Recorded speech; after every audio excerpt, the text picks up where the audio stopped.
I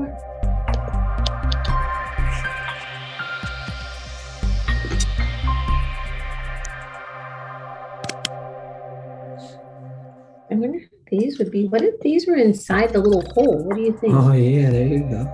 Do you think that would be? I'll do that stuff. What's up, motherfuckers?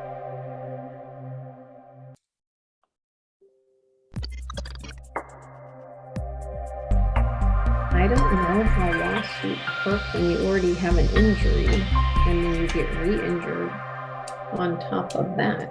It's hard to prove what was what is the problem, I think, is what is going to be an issue.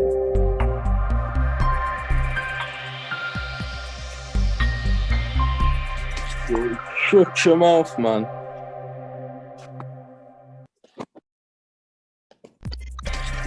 Shut your mouth, man.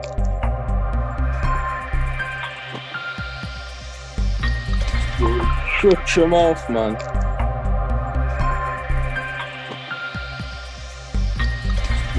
Shut your mouth, man.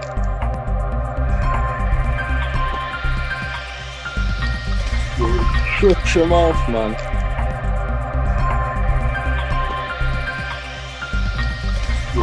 Shut your mouth, man.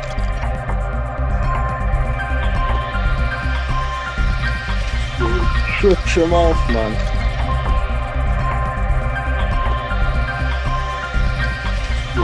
Shut your mouth, man.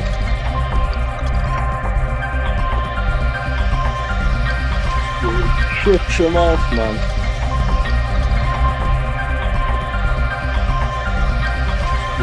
Shut your mouth, man.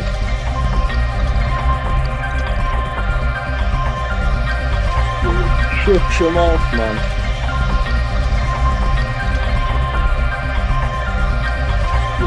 Shut your mouth, man.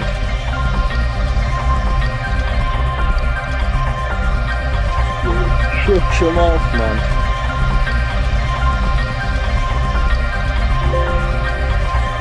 Shut your mouth, man.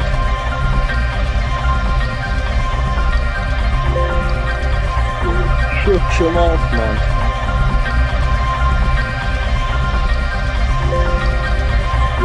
Shut your mouth, man.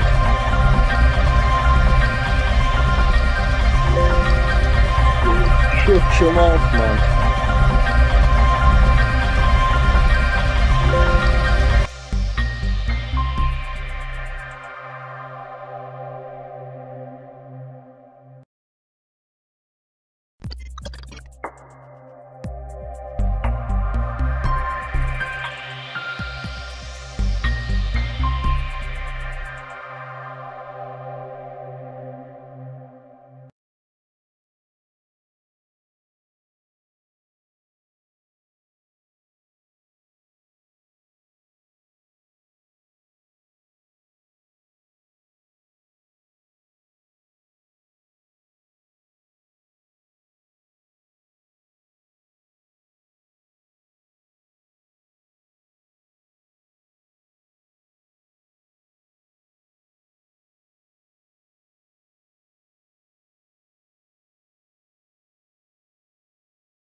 Okay. Good morning, good evening, good night. How are you doing, my capital hungry elite squad, aka the private chat? Can I get an audio and visual check from the private chat? How are you guys doing in the YouTube chat, aka the capital hungry vultures, the capital hungry hyenas? Can I get an audio and visual check from the hyenas as well in the YouTube chat before we start jumping into it? I just want to welcome you guys to the Capital Hungry London Market Analysis stream. Oh, wow. Leader of the hyenas, Mac is here. Leader of the hyenas, Mac is here. The biggest hyena I personally know is Mac. So, anyways, okay, before we jump into it, just want to do that audio and visual check. All right, let's get through the nitty gritty stuff first. Hopefully you guys can take a few seconds to like the stream and also subscribe. These streams are always saved and recorded to be watched again later, back test, study it, fact check any information that was shared, check any trades that were called. It's always saved and recorded, okay? That also means that for anybody who comes in later and is asking about how to contact me or Capital Hungry Resources, whether it's free or paid, just tell them to go to the start of this webinar where we always share all of the resources, all right? So this is not financial advice, but feel free to ask questions about technical, fundamental, and overall financial markets, but after I go through the analysis first. All right, let me go through the analysis on gold, GJ, GBPUSD, Euro USD, USD CAD, and US 30 first, alongside looking at economic events, investor behavior, market structure, and price action. And then after that, feel free to send charts, ask questions, and everything else. Okay? Do not ask for direct signals. Don't come into the chat like a hyena retard. Spam gold. Like, why would I want to answer somebody who's spamming the chat like a crazy person? Do you think I would want to answer them? No. That's why I'm calling you guys the hyenas from now. You guys used to be the refugees, but you guys have been demoted from refugees that were just lost into crazy addicted market hyenas now. All right? I have to transform you guys from refugees into hyenas, then into lions. All right? We're going through the transformation from hyenas into lions. All right? Any questions about the Capital Hungry private service, just go to capitalhungry.com or watch the introduction video. For your news, analysis, and stream reminders, make sure you follow the Capital Hungry Twitter page. My Telegram contact and free Telegram analysis channel is also there, which I'm also going to be showing on the screen right now. All right. You have tons and tons of resources on this Capital Hungry YouTube channel itself. Tons of webinars on technical concepts, fundamental concepts, trading psychology, and everything in between, even some rants about society, big cloud analysis, everything is there. The Capital Hungry News Twitter. Not as many news headlines or as frequent or as detailed as the news terminal. That's for private chat members, but still a great free resource that Forex Factory and other retail trading websites source information from. The Capital Hungry Telegram analysis channel. And the Capital Hungry BitClout page, if you want to follow that. It might be the next big social media platform. Right now, it's just sort of just there.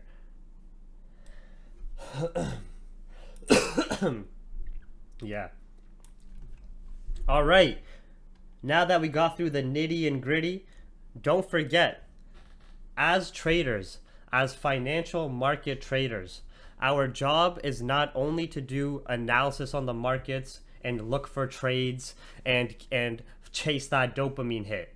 It's also to actively manage our risk day in and day out, stay as emotionally neutral as possible, and better fortify our weak mentalities to avoid short-term satisfactory desires and be able to focus on the long-term vision. So make sure you always are following your pre-planned trading plan, following your risk management plan, your trading analysis, focusing on the long-term vision rather than short-term satisfaction, like I just said. Keep emotions out and try to stay as emotionally neutral as possible and avoid crashing your account. Quick seizure there for the YouTube audience. Wake you hyenas up. Boom. You don't want to do that crash right there, all right? Now, overnight, we do not have really any economic data through the London or Euro session. We're primarily going to be watching some of the reactive headlines to the left.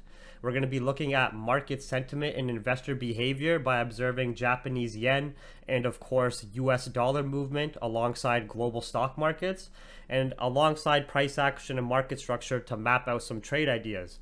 But at 8:30 a.m. Eastern during New York session, we have the US core retail sales, US initial jobless claims, US Philadelphia Federal Manufacturing Index, and the monthly regular retail sales as well. So there's a flood of US economic data at 8:30 a.m. Eastern, and we may see some potential ranging on our US dollar pairs until we get this flood of economic information, which may be at New York. All right, so we're going to be watching the dollar index movement, but don't be surprised if the US dollar starts to range overnight and we see little volatility or volumes within the US dollar, as investors might be on the sidelines until we get all of that economic data through New York session. All right. Some of the key fundamental points that we want to understand that are impacting the markets, and especially some of the main pairs that we trade, is the fact that there are Brexit talks back on the table where EU and UK are discussing trading rules and protocols for Northern Ireland. So far, it's still been on the optimistic side, but we do want to watch our reactive news headlines on the left side of your screen during the London session volumes if we do get any negative headlines regarding Brexit that can shift the higher time frame market sentiment as well. All right. We had short-term negative vaccine headlines regarding Johnson & Johnson's vaccine causing blood clotting side effects, and of course the use of the vaccine itself being paused in the US, right? We saw this have an initial impact of short-term market fear,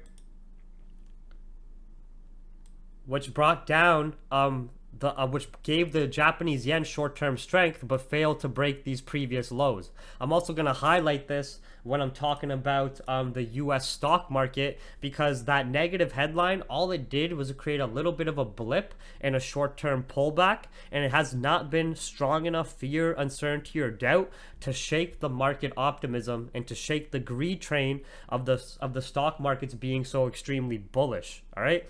And one of the reasons the stock markets are still so extremely bullish is most central banks have still signaled that continuous financial support, increased stimulus, keeping interest rates low, and still having room for financial stimulus and not being too concerned about inflation figures and inflation still being controlled. So institutions, corporations, and governments that are investing in the market, they're not going to stop anytime soon because the central banks aren't stopping anytime soon, right? But those are just some of your key fundamental points. When we're coming and looking at the dollar index, volatility index, and Japanese yen, especially the movement on the intraday time frames, you can see on the higher time frames, even though the US dollar had that bit of a cap bounce from these 6-year historical lows just for the start of Q2, we failed to break previous high points, and we're still respecting that higher time frame bearish trend and structure because safe haven currencies have been overall weaker. Now, Japanese yen from these low points has done a more aggressive pullback to potentially retest these previous highs and bearish market structure. But again, Japanese yen, the volatility and fear index of US stock markets, the US dollar on the higher time frames have all primarily still been bearish in price action, with sellers creating lows for us to potentially revisit and still respecting higher time frame bearish market structure. That's our first cue when we're looking at the movement of the US dollar, the market structure of the US dollar, Japanese yen, and the volatility index. That's our first cue when we're seeing the price action and market structure very bearish, that investors are still very optimistic on the side of economic recovery linked to the vaccine rollout and distribution. When you're looking at the US stock markets, you can also see across every single region, stock markets are still continuously printing new highs or consolidating at highs, which is another fundamental cue that that central bank financial stimulus is still very much active and investors are very much optimistic.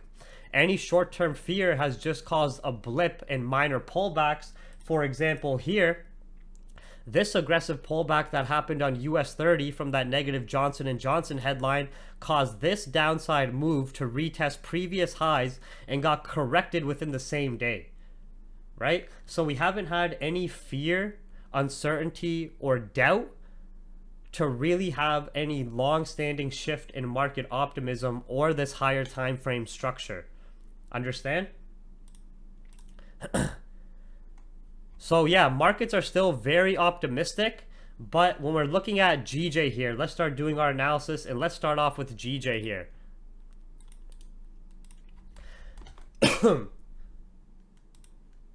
We can see that GJ has been in this pullback phase while still respecting higher time frame bullish market structure, with buyers continuously printing highs and having profit taking at these highs, creating these pullback phases that do not break higher time frame bullish market structure, right? You can see any of the pullback phases that we've had on GJ, whether it lasts one day, whether it lasts a couple of weeks, whether it's a consolidation phase, there has been no reason to sell GJ from a reversal standpoint or from a higher time frame standpoint. Yes, we have taken advantage of some of these pullback phases, playing the fact that buyers are taking profit at new highs and playing that intraday bearish market structure that gets created. But as soon as you break out of that bearish market structure, all you do is rally up to the previous highs and potentially new highs. So when we're looking at GJ here on the higher time frame and we start to zoom in more here, you can see the same type of idea. You had this aggressive pullback that also lined up with the opening and starting of Q2. At the end of Q1 and the start of Q2, at these new highs printed, higher highs, buyers started to exit positions and take profit. Buyers can only exit out of the market and reap the rewards of their profit if there is a sell order to jump in on the inverse side so they can exit the market. You can't have one without the other. Sellers jump in short term to relieve the buyers out of the market and cause this pullback phase to push price down to a more favorable demand area, where for an extended period of time from that high, you have sellers in control creating that pullback phase. You have sellers in control until you come to a previous low or favorable demand area where you start to create a technical support or double bottom or consolidation zone, which starts to show us exhaustion by sellers and those sellers exiting positions. As soon as you break above the order block high, and as soon as you break above the consolidation zone and the bearish market structure, you have buyers jump right back into the market and run right back up with the overall optimism. Because remember, markets are still optimistic. Global stock markets are still very bullish. That means your risk currencies like Canadian dollar, British pound, euro, NZD, AUD are a lot stronger. That means your safe haven currencies like the Japanese yen, Swiss franc, US dollar are a lot weaker. As soon as we have GJ buyers have technical bullish closures above 151, you have the easiest buys to revisit these previous highs. Now, who followed or watched the last New York market update webinar? You can see that I would not be looking for safe GJ sells unless we break below 149.5. We are at the stage where we have come down to a favorable demand area, but we still haven't broken the bearish market structure or above the order block high yet, but we're still too bullish on the higher time frames to look for continuation sells. Sells from the high at profit taking, sells from these medium term points, that was all good. Just like we took advantage of those corrective sells over the last couple of weeks.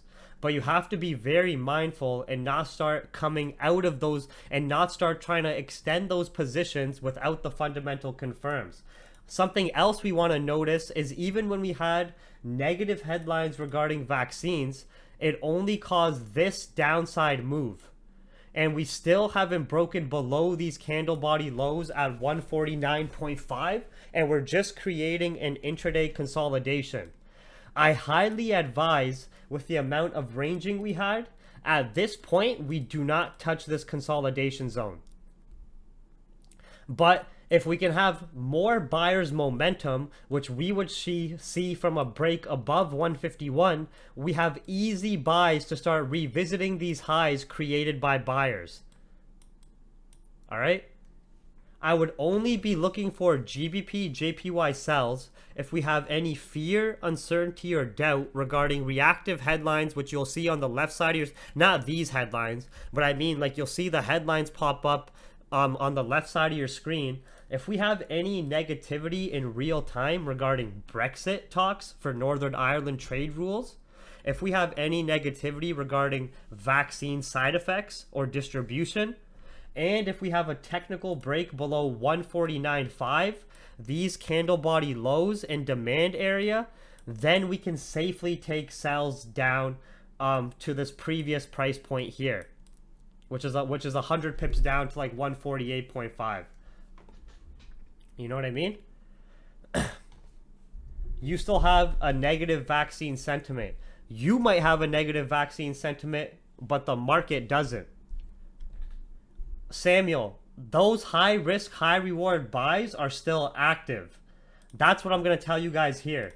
Now, when we're looking at these pullback phases versus the continuous moves with the trend, here you had a much smaller corrective phase. Here you had a longer corrective phase. Here you had a much longer corrective phase as well. We still haven't broken above bearish market structure until we break above these previous lower high points. Okay?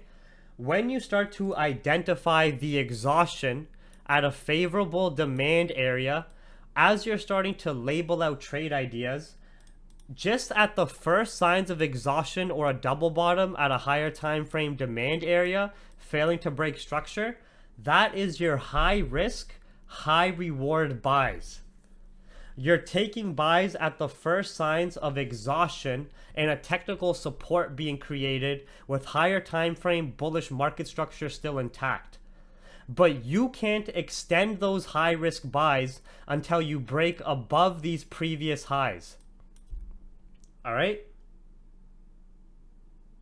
As soon as you break up, if you take these high risk, high reward buys, you could be up in profit 50 to 100 pips, but you can't extend your buys unless you break above the bearish market structure and break above those previous rejection lower high points. Once you break above 151, that's your medium risk buys in like this area or this area. Or if we break above 151, that's your medium risk, medium rewarding buys. Your safer buys are above the next price sensitivity zone at around 152. Or when you're looking here, once you break above that previous high. Or when you're looking here, once you break above this price sensitivity zone. That's your safest, least rewarding buys as you're looking to target the previous highs. Now, when you identify these various risk threshold trade ideas, you have to understand what type of trader you are. If you are very risk aggressive, you might be the type of person to start taking those high risk buys because you want as much reward as possible. But the downfall of the high risk buys is you don't have as many price action and technical confirms as you do with your medium risk buys. But the downfall of your medium risk buys is you miss the bottom entry. None of these various trade ideas, whether it's high risk, medium risk, or low risk, are incorrect. But there are risks and positives and negatives that come with each different type of trade idea that you have to understand what best fits your personality. Everybody's trading personality is going to be different based on your personal finances, based on your risk aggression, based on your patience or discipline. You have people who are on one side of the spectrum and are extremely high risk traders and are almost to the gambling side and are always taking those high risk, high reward entries and have no problem doing that. And you have people who are on the opposite side of the spectrum and are extremely patient and never take any entry because they're always waiting for every single perfect confirm that never will come. Okay? So what I'm labeling out, those trade ideas are not wrong. It's not like the high risk buys here didn't play out or didn't play out here or can't play out here.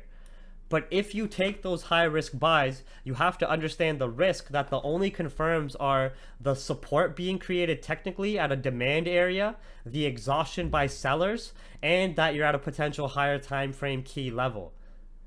But when you're looking at GJ in this consolidation zone, if you're taking the high risk buys at the lower side of the demand, or like here, for example, this is a much larger consolidation zone of lows and highs versus this. If you're taking the buys at the low, the high risk buys, you can't hold your buys further until you break above here in the structure. Then you can extend those buys and you have more confirms to extend your buys. Same type of idea. You had the high risk buys here, high risk buys here, high risk buys here, high risk buys here as well. You could have been in profit 100 pips multiple times, 50 to 100 pips, but you haven't had any technical or fundamental confirms to extend those high risk buys until you break above those last lower high points. Then you can extend those buys, and then the medium risk buy setup is setting up as well, with the lowest risk being up here, the lowest risk being up here. Does that make sense to everybody? What I'm telling everybody right now is, if you haven't already gotten the high risk buys from what I was telling you guys yesterday or the previous London session, I do not see the high risk buys again now. I feel like if we were to come retest 149.5 again for the 4th or 5th time, we might do a deeper push down to this demand area. So that's why I'm no longer advising the high risk buys, because we've already had multiple bounces here. I would rather not touch this zone now and wait for the break above 150.5, 150.8 area. Once we break above 150.5 and have bullish candle closures above these rejection wicks and rejection candles, which lines up with that 0.500 PPL, you know that all of this consolidation in liquidity is buyer side liquidity and order flow that was generating in the market for an impulsive push to start revisiting these highs that we can take advantage of. And we also know that if we have a technical break below these lows, we can easily take advantage of those sells to these lows. I would rather not touch the range right now. You know what I mean? So does that make sense for GJ analysis tonight? It's been too indecisive in this range of not breaking those highs and lows.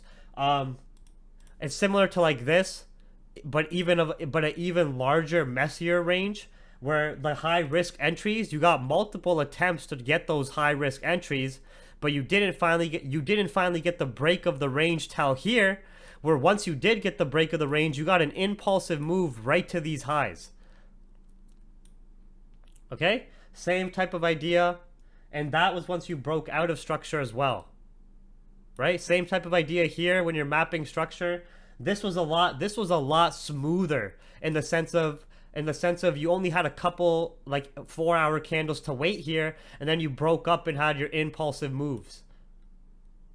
Now it's just a patient waiting game on GJ. Once we break above these highs, it's going to be some of the easiest technical and fundamental buys to start scaling up to these previous highs. Just like GJ's been trending for the last 8 months, with the support of the Bank of England, with the weakness in the Japanese yen, with buyers, with that transaction between buyers printing highs, profit taking, only having pullback phases. So if we break above 150.5 overnight, we'll start looking at lower time frame price action for buys. If we break below 149.5, then we'll start looking for scalp sells down to 148.5, these previous lows.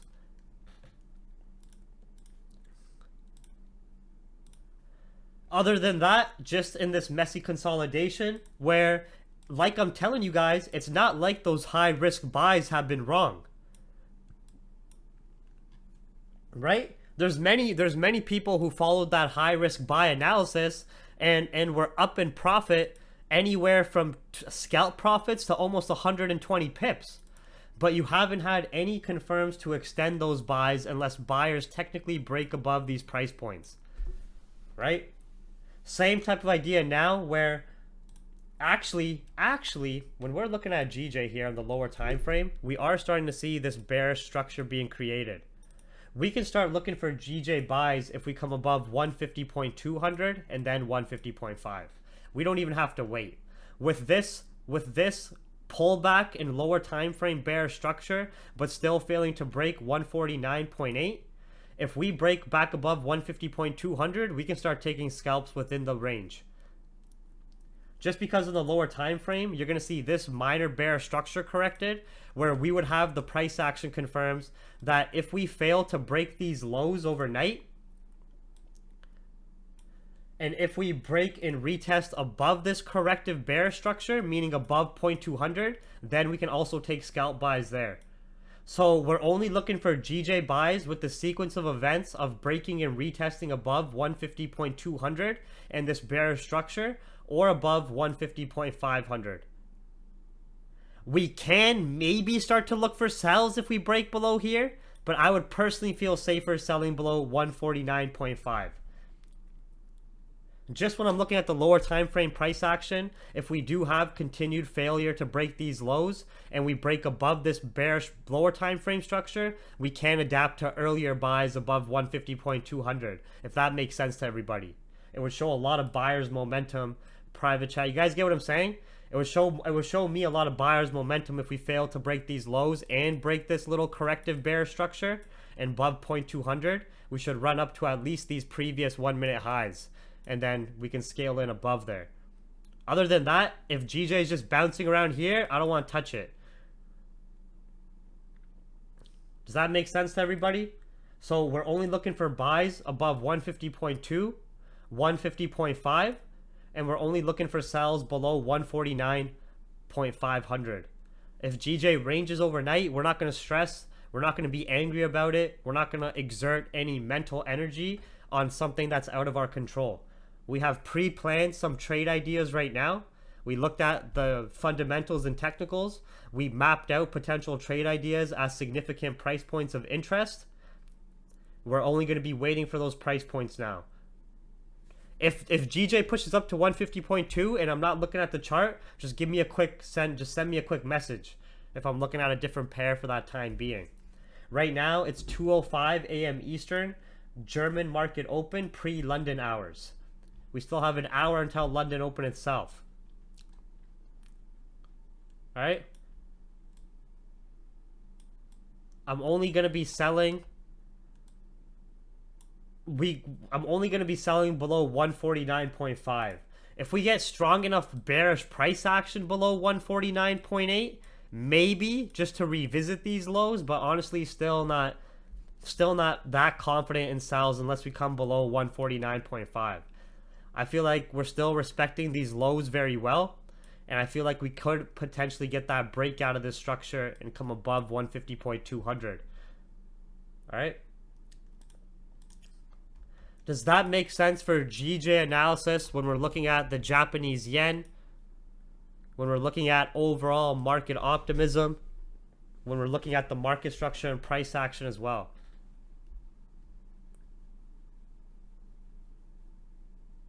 because then I'm gonna go to gold trade ideas right now. If GJ makes that, even actually we're gonna do GBP USD quick right now as well. GBP USD, same type of idea as GJ as per the higher time frames.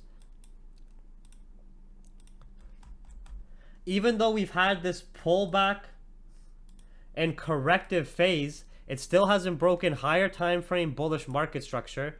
We've still had buyers continuously print new highs, and we're starting to show a lot of sellers exhaustion and technical support being created at previous highs and 1.37 flat. Right?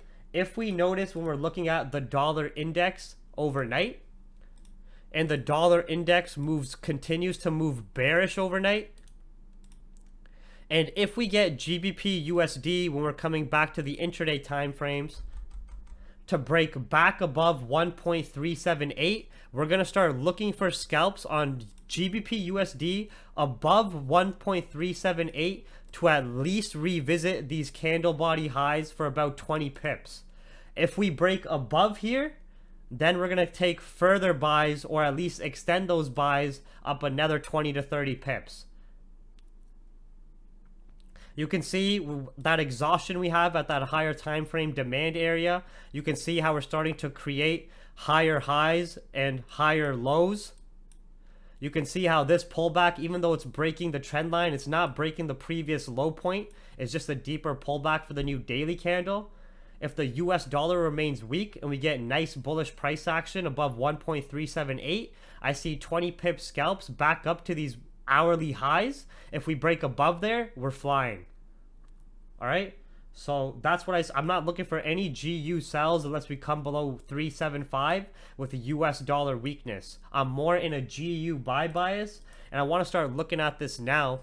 I'm going to delete this trend line just so we can look at the raw price action, because we understand bullish price action just for the last about 4 days is still being respected here. Bullish price action and market structure. We're also getting a flat candle body support here at 3765. Once we break above where we just rejected here prior, we're going to get a nice impulsive break and continuation up to these 1 minute highs as a scalp trade. Once we clear above these 1 minute highs, we can take further buys and extend them. If we start to get the buys and don't break above here, take that profit and get out of the market. But that's what I want to start seeing. You can see that we don't want to rush the entries, because when we're looking at price action at our higher time frame key level, we've had strong rejections pretty much in this area. But we also know with this rejection we had that once we have buyers break above here, we get that retest, we'll have a nice bullish move to the upside. As long as the US dollar movement, when we're looking at the lower time frames like the 30 minute, 15 minute, is still bearish and we break above 378, then we'll look for buys on GU. I'd only be looking for GU sells below 37200. All right, so let's just be patient for that as well. GJ, let's just be patient to see once we break above 150.200 as well.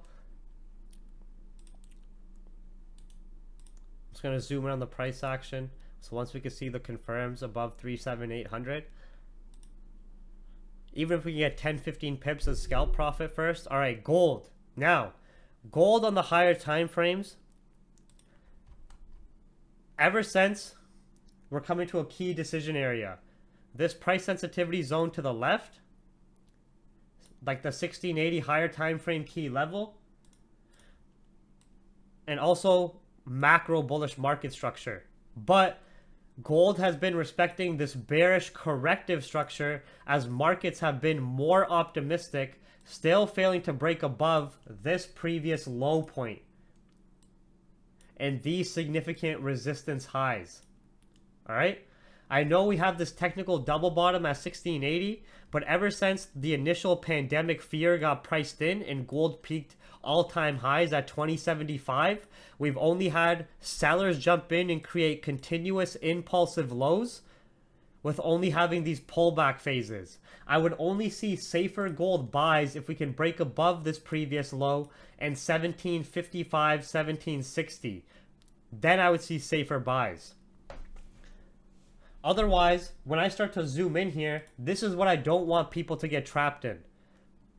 You see how you have gold create these impulsive sells, or these impulsive lows, sorry, I meant to say. Right? And then you can have these pullback phases where you almost create these potential double bottoms. Like, let's look at this. Let's look at GU as well in 1 second. Let's look at this, and let's look at this. All right? You have to understand that we've had an impulsive low created. From here, you're getting technical double bottoms in ranging that doesn't break significant resistance high points or overall market structure. This being the previous low, low created, low created. When gold has done this double bottom, I can't feel confident taking further buys unless we break above this price point. If we break above 1755, 1760 on the lower time frames, then I can easily see safe gold buys for a deeper, more aggressive pullback in this bearish corrective structure. Otherwise, gold has just been ranging. Gold has been in this consolidation range for an extended period of time now. I'm only looking for gold sells below 1720. I have sell stops. And I'm only looking for gold buys above 1750 and 1760 with buy stops. Really safer above these candle body highs. Then we can start to correct this downside move and use all this liquidity to have a deeper pullback. Otherwise, I don't want people getting trapped in something like this, where you start to notice a support being formed in double bottoms, but you don't break above those candle body highs. And then you continue right back down to the lows. Just because gold is consolidating doesn't mean it's like buyers jumping in. You know what I mean? And you can see the same type of idea where it consolidated there for an extended period of time, weeks. All right? Same type of idea here. These are essentially the candle body high areas after having impulsive lows created. From this area, you can be like, yeah, there's a technical double bottom. Buyers are going to be jumping in. No. We're having sellers print lows continuously, right? So as gold is here right now, I don't feel comfortable telling people to take buys unless we can break above these high points and validate all this consolidation as buyer side liquidity to correct this downside move. I also need fear, uncertainty, and doubt for that as well. Okay? That's why I don't want to touch gold in this range. If it breaks above 1750, 1755, then I'll start looking for buys. And I also got sell stops at 1721. Because if we have sellers jump right back in and we don't break these highs, you're going to have another impulsive move in a day or two that goes to revisit lows or create new lows. Does that make sense for everybody when we're looking at where gold is and where it's been rejecting and reacting and how it's been ranging as well?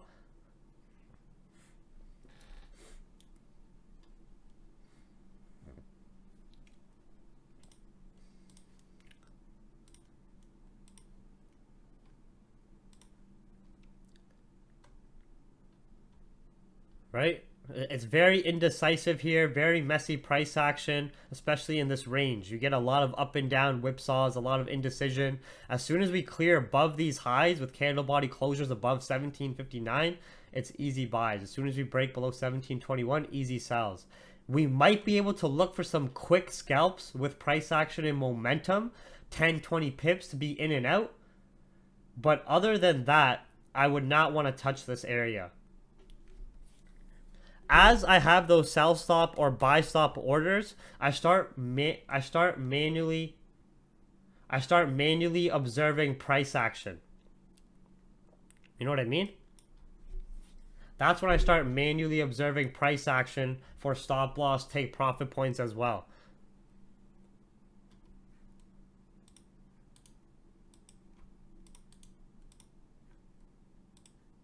Yeah, exactly. Yeah, I don't see anything too significant to take advantage of on gold, especially in this higher time frame range. Maybe if we get another pullback to 1739 for scalp bounce buys, or if we break above 43 for buys up to 47, but we'll look at the price action.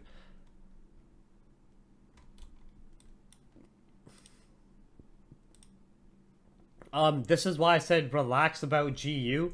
We still have London session itself, and we don't have clean price action confirms of a break-in retest or stronger bullish momentum and weaker bearish retest. So just be patient. I'll tell you guys know I give you the play-by-play breakdowns on the 1 minute chart when it comes for entry times. So be patient. I know the hyenas are getting horny. I know your guys' hearts racing. You're itching for that dopamine hit. You're itching for that next burst of dopamine in your depressing life. Just relax. Right? New 15-minute candle as well. Was that the new 15 minutes making a lower wick? This is now. If we get 1 minute bullish candle closures above here, then GU is going to give us the buy scalps. If we have continuous bullish candles above 378 and then a bullish candle closure above here, then it's looking better. Otherwise, stay out of GU for now. We need bullish candle closures above 3782. 15 minute to flip bullish, and then with the momentum, we'll have a nice scalp to take advantage of with the buyers entering the market. All right, so that's what I'd be looking for on GU.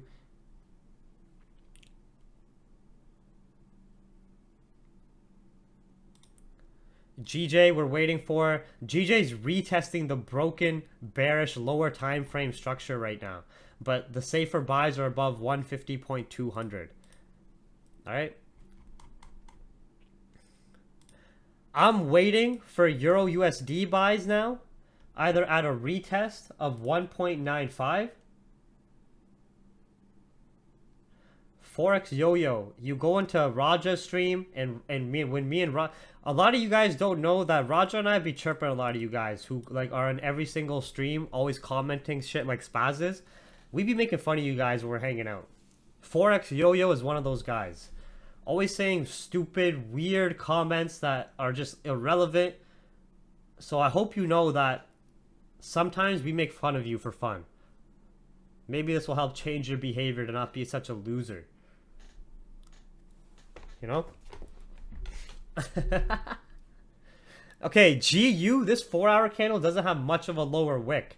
If we can get a pullback to 1.195 or the break above 199 and the dollar index is still weak and the US dollar's weak, then we'll continue back up.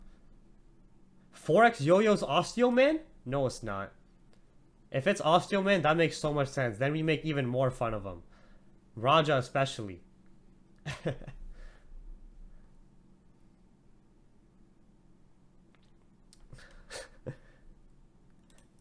Yeah, Euro USD, I'm waiting for a retest of this bullish market structure at 1.195 or a break above 199. Then we're going to take continued buys to the upside.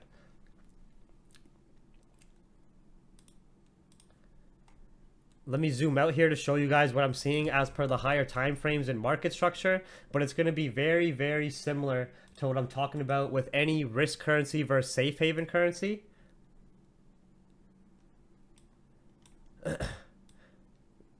Where even though we had this aggressive pullback and bearish market structure, it came from a high being printed by buyers. We're having this pullback corrective structure being respected as we came all the way down to 1.7, around 1.7, around these previous demanded areas for price, around these previous demand areas and previous area where we had this upside move. All right.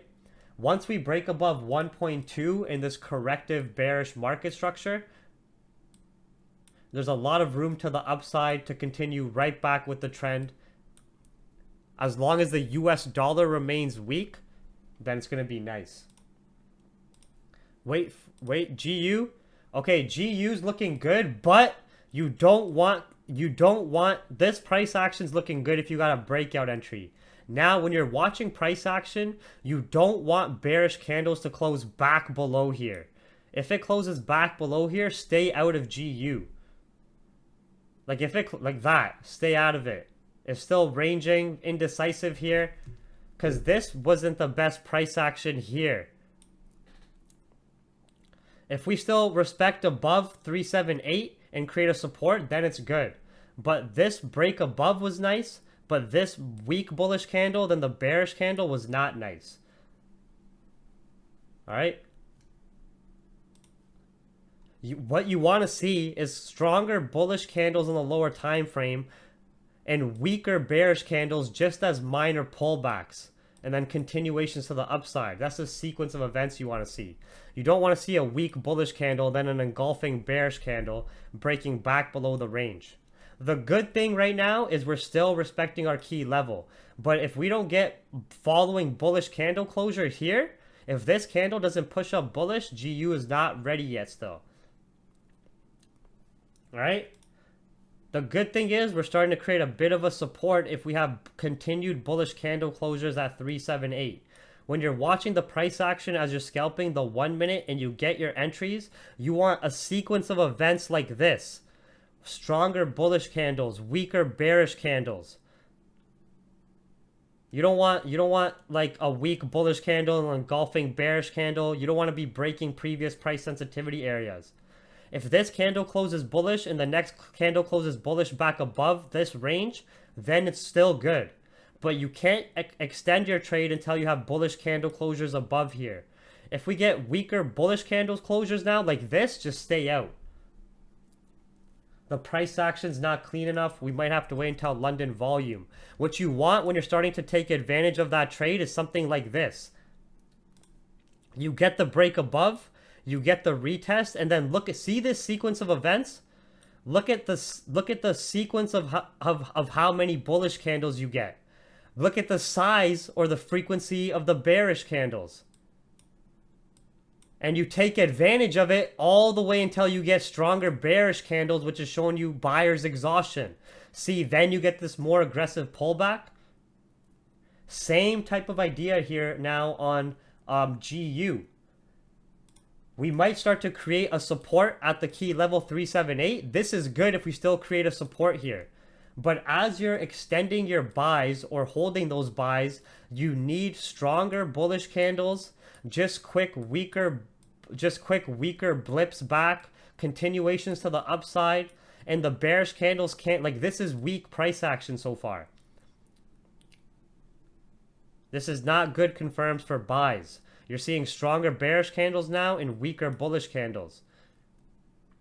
Does that make sense to everybody? It's like on GJ here. See GJ here? Last night in the Capital Hungry private chat, we took advantage of these buys. Look at the sequence of events. Stronger, more engulfing bullish candles, weaker bearish candles that don't break structure. Then you have this aggressive rejection and bearish engulfing here. Then you come all the way back down to your entry. But as you're scalping and you're watching the minute price action, minute by minute, you still take advantage of that 20 to 25 pips. And you go in and out like that. And then look. See, as you get the pullback here, look at the sequence of events. You get the retest at 25 to 125, 150.200. Look at the sequence of events in price action. Stronger bullish candles. These bearish candles don't engulf, but even when you did, the following candle engulfed it. More consecutive bullish candles, a minor bearish blip. Bullish engulfing, weaker bearish candles that still didn't break the previous low point. Stronger bullish candles, weaker bearish candles. Stronger bullish candles up until here. Then you have aggressive pullback. That's how you monitor the price action and identify buyer strength versus seller strength, the size and consistency of the 1 minute candles. Do you have continuous bullish candles? Good. Are they larger than the bearish candles? Good.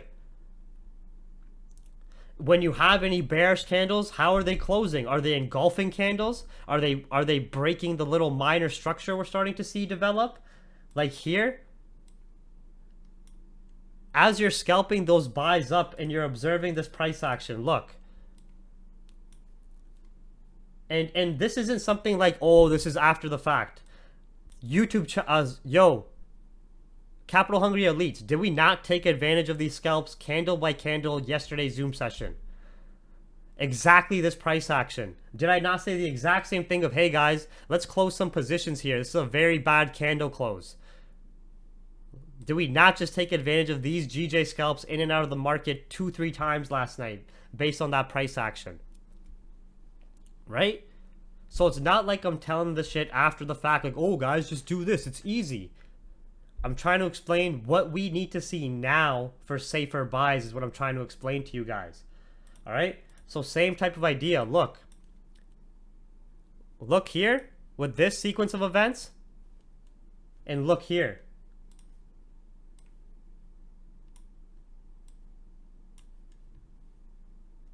As you're scalping, you can play those scalps for almost 25, 30 pips. Remember, experienced scalpers in the stock market like Big Al, you guys know who Big Al is? These guys be scalping 1 to 10 points. They'll be in a minute candle. They'll be entering here and exiting with before the candle even closes. That's a scalp. If you get 25 pips as a scalp, that's gravy. That's money. But look at the sequence of events in price action. Stronger bullish candles, little bit of a blip. Stronger bullish candles, little bit of a blip. These bearish candles, even though they're consecutive bearish candles, they're much weaker in size. Continuous blip. Same thing here. When you get the price action, stronger bullish candles, weaker bearish pullback. Stronger bullish candles, then you have this hard rejection. Then you get the break of structure. Then you get the rejection and exhaustion. Then you get the price ranging back down.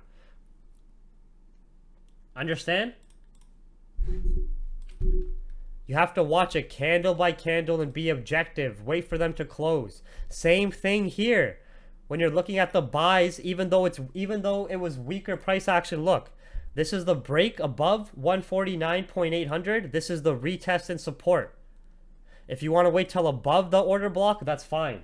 Even though here it's very slow movement, right? Look at the price action. Look at the sequence of events. Consecutive bullish candles, weaker bearish candles. Stronger bullish candles, weaker bearish candles. A little bit of a support, consecutive bearish, bullish candles, minor bearish candles. Even this pullback didn't break structure still. And then you continue right back up. Okay? That's why I told you guys GBP USD is not ready yet. And now look at GU. See what I'm saying? See how the bullish candles got weaker than these bearish candles here? See how you started to break below 378 now? See how the bearish candles are getting larger, which is showing us weaker buyer's pressure and less buyer order flow?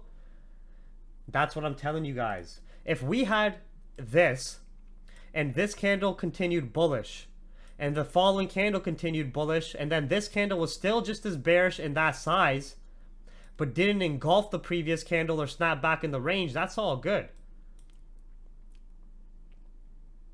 Right? I'll tell you, when we see stronger impulsive bullish candles above 3782, you can start to look for buys as long as we don't break below here. But you need that sequence of events, one candle at a time. More consecutive bullish candles, weaker bearish candles. Otherwise, we're not touching GU. It's the same thing when I've walked you guys those... How many times have I walked you guys the YouTube chat through gold scalps, candle by candle, telling you guys, hey, this is when you should take some profit out. The price action looking like we're going to get a pullback. hey guys, GJ's looking good. Let's watch it candle by candle. How many times have I walked you guys through it? Just as I have to be objective to tell you guys when it's looking good to hold, when it's looking good to exit positions, I also have to be objective enough to tell you guys, hey, this is not looking good. This is not looking like good price action for buyers' momentum right now. We have to be objective and emotionally neutral to be able to identify that. Not just trade based on hope or what we want. So look what I told you guys. I told you guys after this candle, this isn't looking as good to me. And now look, right? I'll tell you when it looks a lot cleaner. And when you listen to me and can learn to be objective yourself like that, you can prevent yourself from taking losses or taking a larger loss than you need to. And then when you prevent yourself from taking a loss, when you prevent yourself from taking a larger loss than you need to, and you manage risk, when the opportunity does present itself, you're going to be emotionally neutral enough to take advantage of it. And then when the trade plays out for 20 pips, 30 pips, it completely cancels out that little minor controlled loss, and now you're up in profit. Do you get what I'm saying? That's the whole point of risk versus reward. Especially when you follow a 1 to 3 risk versus reward principle, you can afford to have a 50% win rate. I think 45% win rate you can afford to have. You can afford to win 4 to 5 trades out of 10 total trades taken and still be profitable. This puts less pressure on you to perform. This puts more focus on the probability and numbers. This puts less pressure on having some unrealistic, consistent win streak. This puts more focus on the fact that this is a probabilities game. And this also helps you accept smaller losses. You know, if you took this 5 pip loss or 3 pip loss on GU right now, you can be emotionally neutral, because when you get that clean GJ setup, when you get that clean GU setup, you know it's going to pay you 20 pips to the minimum, PPL to PPL. That's going to be 4 times the size of that minor loss you just took. That's making back that loss plus more on top of that. When you think about trading and think about risk versus reward, think about like this. The path of trading is a straight line, right? But your risk versus reward is how many steps you're going to take forward and how many steps you're going to take backwards. When you follow a 1 to 3 risk versus reward ratio, meaning you're willing to risk $10 in the market, a $10 loss, to make a $30 win, right? What this means is you're creating a risk system for yourself to actively move forward without pressure. When you take a win, you take 3 steps forward, right? When you take a win, you take 3 steps forward. 1, 2, 3. When you take a loss, that's a controlled loss, you take 1 step backwards. It will take 3 consecutive losses at the same risk in lot being used to end up back at the starting position. The issue is that too many people are trading 1-to-1 risk versus rewards, or they can't accept a small loss. So they'll take 1 win and go up 3 steps. Do you understand what I'm saying? 1, 2, 3. They'll take that 1 win and go up 3 steps. Then, as soon as they're about to take a loss, which is supposed to be a 1 versus 3 risk versus reward. Let's just say you follow a set principle of a 1 to 3, meaning a 10 pip stop loss and 30 pip take profit. So whenever you take a win, you go up 3 steps, 30 pips. Whenever you take a loss, you're supposed to go back 1 step, 10 pip loss. All right? The issue is most people, due to emotions, can't accept that 10 pip loss, and they end up moving their stop loss. They end up stacking another position, and then that one versus 3 risk reward loss ends up being a loss that's the total size of your win and potentially larger, putting you back to where you started. All right? People don't understand that if you take 1 to 3 risk versus reward trades, and you take 10 trades total and win 5 of them. Let's do the math. Your first trade wins, 3 steps forward. Your second trade loses, 1 step backwards. Your third trade wins, 3 steps forward. Your fourth trade loses, 1 step backwards.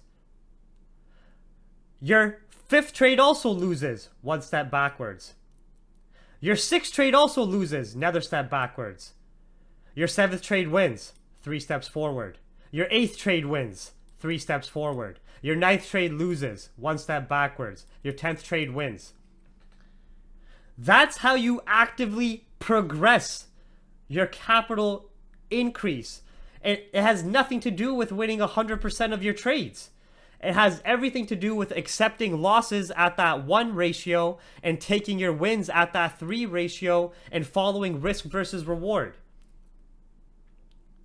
When you're following a 1-to-1 risk versus reward, when you take 1 win, you move up a step. When you lose, you go down a step. When you take 1 win, you move up a step. When you lose, you go down a step. When you take 1 win, you go up a step. You take another win, you go up a step. You lose, you go down a step. You lose again, you go down a step. You have to win more than 50% of your trades consistently to be successful with a 1-to-1 risk versus reward. You have to win more than 50% of your trades to be consistent and successful with a 1-to-2 risk versus reward. With a 1-to-3 risk versus reward, you can sacrifice winning 50% of your trades and still be moving up your capital amount. Every time you win, you go up 3 steps. Every time you lose, you take 1 step back. Every time you win, you go up 3 steps. Every time you lose, 1 step back. You're only winning 50% of your trades here. You're only winning 50% of your trades here, but somehow your account balance is growing. How? It's called fucking math. It's called probabilities. As soon as I wrapped my head around this concept, my trading absolutely changed. My patience increased, my discipline increased. I was able to accept smaller losses as a business expense, understanding that if I accept that loss, it's only 1 step backwards. Remember, no path to success is going to be just straight movement from start to finish. You're either going to be going up and down, side and side until you get to there, or you're going to be going all around through different paths trying to find your way. Right? But in trading, it's all about the risk versus reward. The only reason people say they have a 90% win rate is so they can sell signals. They can sell a course. Anything above 1-to-3, anything higher risk versus reward ratio, the more losses you can afford. You get what I'm saying? Anybody who on YouTube advertises a win rate higher than 80% or 90% is lying.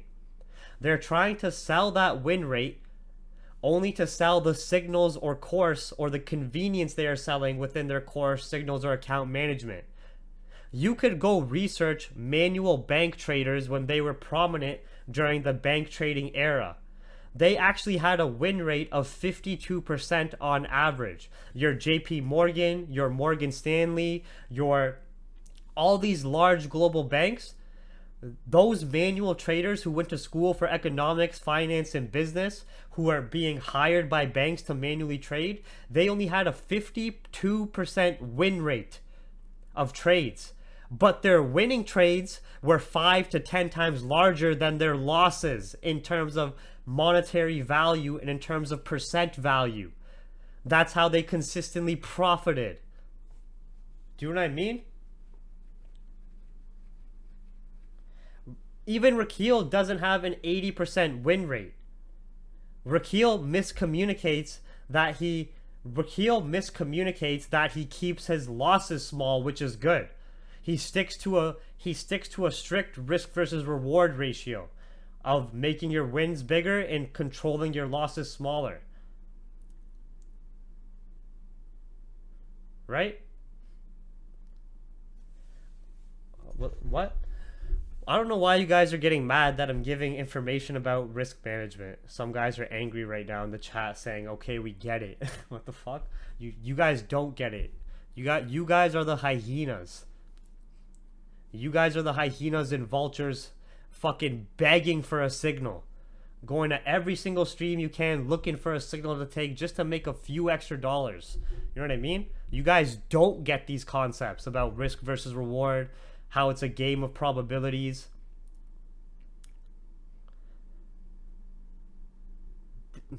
Anybody who's selling you these high win rates, it's not realistic. You have to understand the psychology behind trying to chase a high win rate percentage. You're putting pressure on yourself to perform. Every single trade has to be a winner, otherwise you feel like a failure or a loser. Do you understand? And what happens when you're chasing that unrealistic win rate percentage, 90% win rate, is you might have a win streak on a short-term period of 3 to 4 consecutive winning trades, but as soon as you are about to take a loss, you will not mentally be able to handle that loss. You will add another position, you will over leverage, you will remove your stop loss, and you will completely deteriorate all the last 5 wins you had in one single loss. Anybody who chases a high win rate percentage of trades puts false expectations on themselves. They put a pressure to perform. They add unneeded stress and pressure, like I just said. And as soon as the time comes when their little win streak gets broken, that loss is going to be a bigger loss than anything else. That's just the psychology behind it. People hate to lose. They hate to lose money. They hate to lose anything. They hate to be wrong. So imagine being on a win streak and feeling like a god, winning 1 trade, 2 trades, 3 trades, 4 trades, and then finally this trade's going against you. That one trade's going against you where you can't accept being wrong. What do? We've all been there. You move your stop loss. You add another position saying maybe it'll flip in your favor. Guess what? It never does. It destroys the last 5 winning trades you just took. That's why chasing a high win rate percentage is unrealistic. Focusing on a stronger risk versus reward ratio and a 50% win rate, that's realistic. Winning 5 out of 10 trades is realistic. Having a 10 pip stop loss for a 30 pip take profit, a 1 to 3 risk versus reward ratio is very realistic, very attainable in the markets. Everything else after that, it seems easy when I'm drawing those lines out. Everything else after that is your own emotional control to accept the times you do lose as small losses. Right? Because when you're winning, you're going to feel like a god. When you're losing, you're going to feel like a homeless bum. You have to be able to stay emotionally neutral when you're winning, stay emotionally neutral when you're losing. You have to have that control on both sides of the coin as a manual trader. Let's look at GU here as well, guys. We're getting some better price action confirms. We do have 15 minutes until London Open. I do feel London, if we are going to push up higher, London Open will give us a retest and continuation to the upside. So let's just wait till 15 more minutes till London Open now for trades like on GJ, GU, and gold. All right? I'm just being honest with you guys. Anybody who says they have an 80 to 90% win rate is usually also selling signals, is usually also managing accounts, or is selling some cookie cutter course. And when you say you have a 90% win rate, GU's not anything yet. Relax. And when you say you have a 90% win rate, to the masses who are constantly chasing ease of access, convenience, and the path of least resistance, it's a marketing tactic. It's a marketing tactic. When people see, hey, I can flip your account from here to here. When people see, oh, I win 90% of my trades, they're going to want to invest with you just based on those marketing tactics and what's being used there.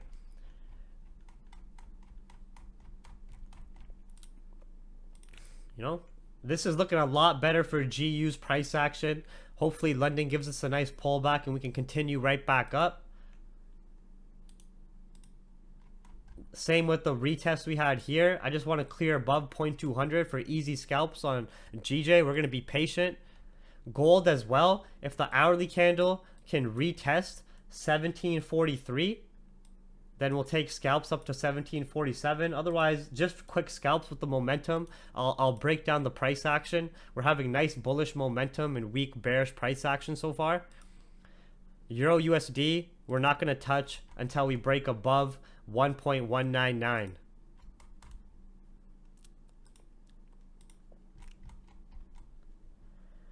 All right, I'm just giving you guys examples from my experience, my trials and error, my studying of successful traders in the real world financial markets, my studying of the fundamentals, the trading psychology, human psychology. You know what I mean? I'm not telling you guys come join Capital Hungry private chat. I actually tell you guys don't join the private chat until you've watched all my free content first, because it's going to be too much to handle. Right? I don't have any motive or any incentive to tell you guys that this information about probability or math or fucking the risk management or trading psychology, I have no incentive to tell you this information, or it does me no better. Right? The people who tell you they have a 90% win rate, they have an incentive for that. The people who tell you they don't lose, which is incorrect, they have incentive for that. You get what I'm saying?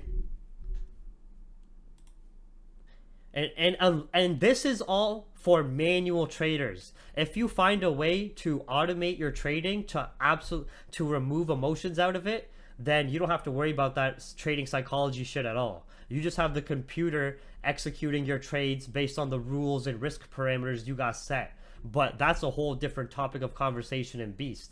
You need to have the tools, resources, and knowledge to do that yourself. But for all of us who are manual retail traders, the emotions and psychology needs just as much focus as anything else. The risk management and probability needs just as much focus as anything else. All right? But if you can find a trading strategy in the sense that works for you and automate it, so the computer's just knocking out trades based on rules, no emotions, then that's a different beast. That's a whole different topic of conversation. I'm talking about all of us manual traders, where emotions and psychology and the risk management is absolutely critical, more important than anything else. All right? GU here, like I said, don't rush. We're going to wait till London open. Don't forget your mental reminders, guys and gals. We don't have any economic events overnight. When I'm looking at the headlines to the left of your screen, we had some Bank of Japan speakers, but other than that, nothing else regarding vaccines or Brexit or anything high impacting so far. We're just primarily going to wait for London open right now. These are some of the key recent fundamental points that are still very much active.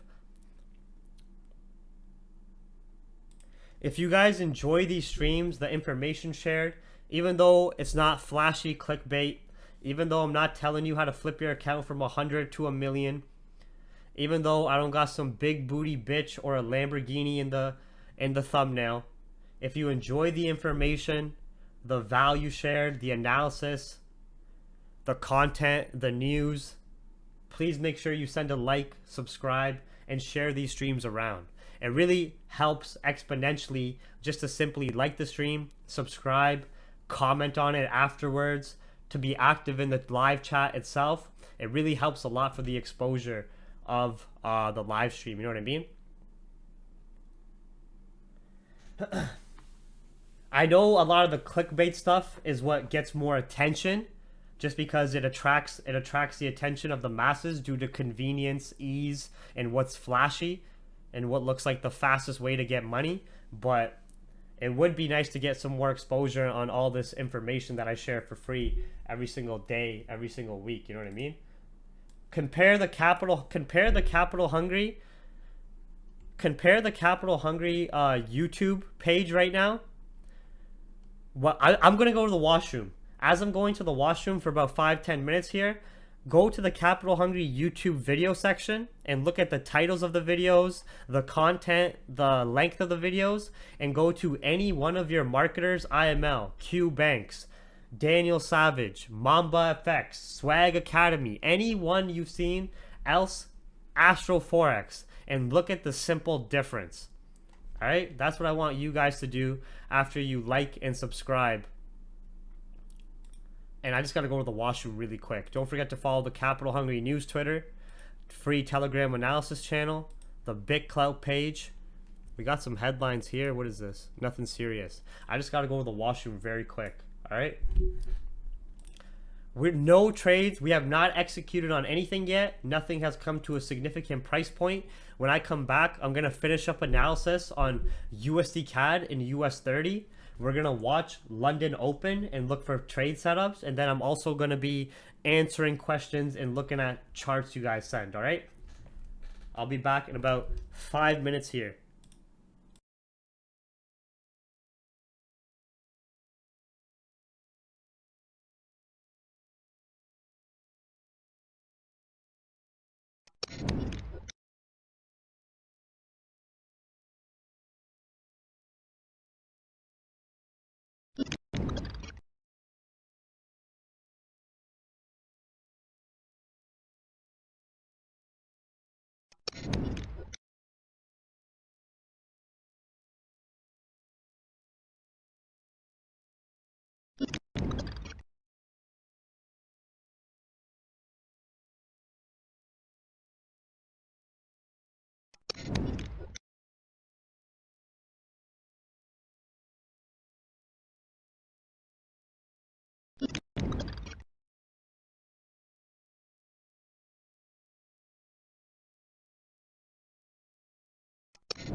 All right, I'm back. Yeah, we're just waiting till London Open now. We got 3 minutes till London Open. See if gold gives us a retest to this 43.5 zone for continued scalp buys to the upside. I don't know if anybody took that scalp above 1743, but nothing crazy yet. GU we're waiting for. GJ we're waiting for a cleaner setup. Euro USD either a pullback to 1.195 or above 1.199.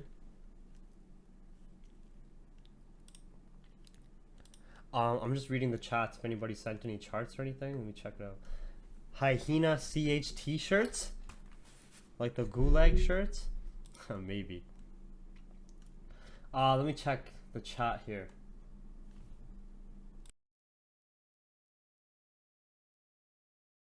I don't see too much. Nobody sent a chart or anything?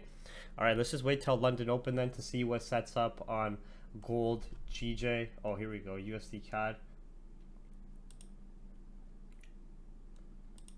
USD CAD. Your high risk sell's been playing out great, eh?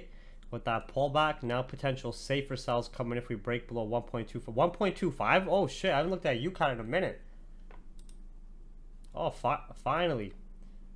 UCAD, if the dollar continues bearish overnight, we're going to be looking for USD CAD sells below 1.25. That we're finally starting to break below this consolidation zone after such rejections at those lower highs. Yeah, I agree with you. I don't like this exhaustion we're getting at 1.25, but like you said, once we clear that area, we have an easy target to these previous lows. Yeah, exactly what you said. I agree.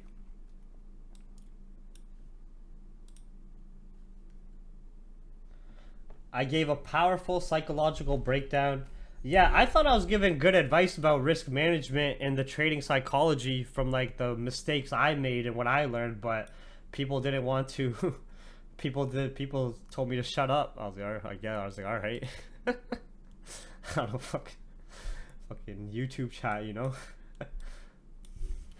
All right, London Open right now, 3 a.m. Candles just opened up. Let's see how this hourly candle's opening. We had a nice bullish candle close. Momentum, we have, this candle at least has some type of a lower wick. Momentum still looking pretty good. We do need 1 minute candle closures though above here. If it rejects here, we get a little pullback. Don't touch it. We're just going to start ranging.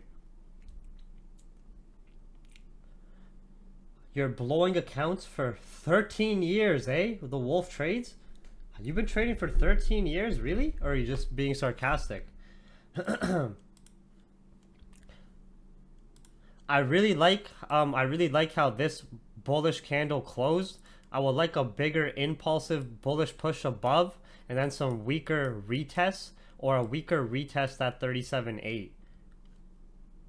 It's still really early into London Open, so don't fret. GJ, we're waiting for above 150.2. Gold pushed straight up to 1747 first without creating that lower wick. Gold might actually give us some high risk, high reward sells if we don't break 1747, just to flip and create this lower wick and give that scalp play down like that. You know what I mean? But other than that, I don't really see anything else on gold here. I would rather wait for the buy setups.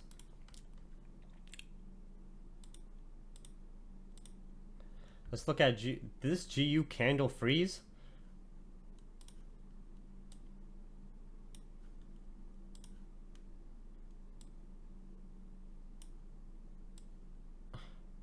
Now, if this candle closes bearish or weak bearish still above these bodies, we're just going to keep continuing bullish now, right? If we get a bearish engulfing close like this or like this, then we're not going to touch GU yet. But if we get a weak bearish candle, another weak bearish candle, and then continuous bullish candles, this is a golden setup still. All right? We're still very early into London session, so don't get your heart racing or get your panties in a bunch. We'll have time to get entries over the next 30 to 45 minutes. I'm just breaking down what I see price action candle by candle as we've come above our 378 price point. And I'm just looking at how these actual candles are closing consecutively as we're seeing better buyers momentum right now so far. And showing you guys the areas of interest I'm looking at. Now, at least we still had a solid bullish candle close. We don't want this candle to engulf below these bodies here. I'm looking at these flat candle bodies and these previous highs, and then the key level, and then these little candle body rejection points. I don't want any bearish candles to engulf close below here. If we get a weak bearish candle close and another weak bearish candle that still closes above there, that's all good. And then a bullish candle to follow through, that's all good. If we get a weak bearish candle now and another bullish, we're still good. If we just continue bullish, even better. All right. GJ and GU both have little nipple lower wicks for me. So this candle closing like that is still all right. It still closed weaker bearish. It didn't really engulf like the previous aggressive pushes up. We still don't want this candle to close back below 3783 area, these candle body highs. You just want another weaker bearish close or a stronger bullish close, and then start chugging our way to that 20 pip range we were talking about.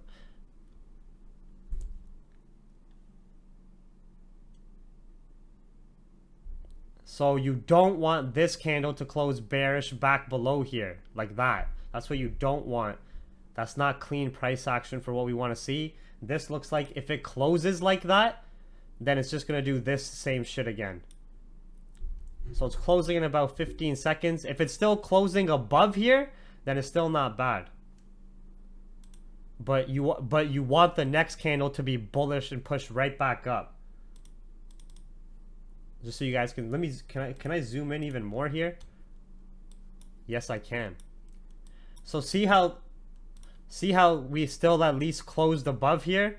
You don't want this candle to flip bearish. You want it to close bullish back above, and you're still good.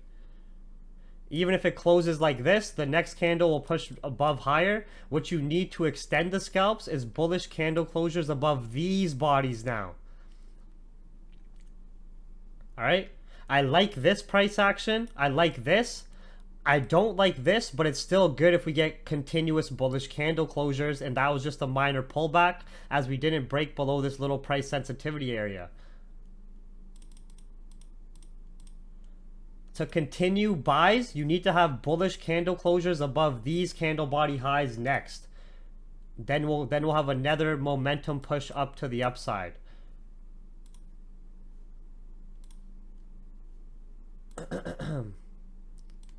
So see how this candle's closing bullish? It's good, but we still don't have validation to extend scalps until you get bullish candle closures above these bodies. If this candle closes bearish and closes the same size as this, it's going to be showing more exhaustion. You want this candle to close weak bearish or flip bullish, and you need bullish candle closures above here.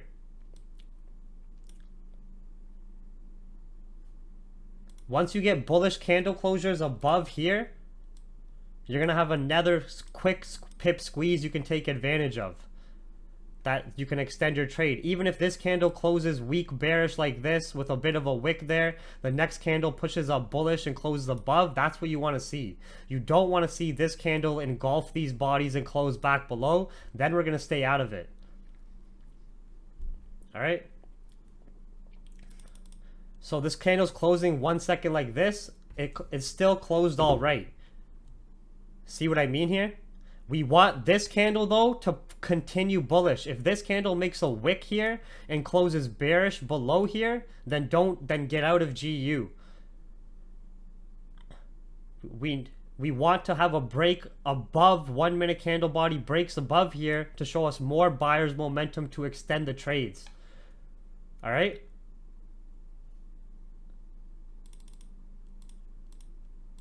So even if this candle closes like this, it's still good. But we want bullish candles to close above these bodies, and you're going to see another impulsive push, maybe 5-10 pips. But we'll keep chugging away to the upside then. All right? I don't like how it's closing right at these bodies. We need to start seeing more stronger bullish momentum now. Otherwise, we might start to see this. I don't want to see this. I want to start seeing breaking above there. I want this candle to break above here and close above. That shows me a lot more buyers momentum, buyers entering the market, and we can continue the squeeze. All right? What I don't want to see is a bearish candle to close below here. That's what I don't want to see.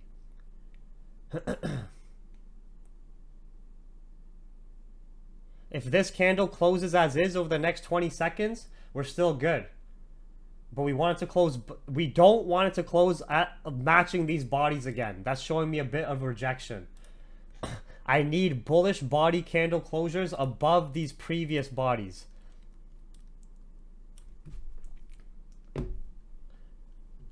I don't like how this bullish candle's closing, but at least it's still bullish. I don't like that candle close. If that's closing like that, this next candle looks like it might go bearish, but at least it's still bullish, and at least we're still above here. We need this candle to break above and close above these candle body highs here. And then we have a 5-minute candle closing and opening, which should just make a, if this closes above, the next 5-minute candle should just make a quick lower wick and then also continue above.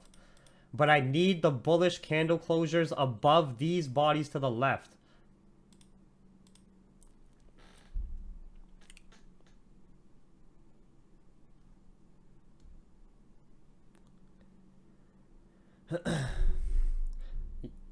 Listen, are you guys the one dissecting price action candle by candle in the chat? Or are you guys telling me, oh, go look at GJ, go look at GU, go look at a fucking stock company?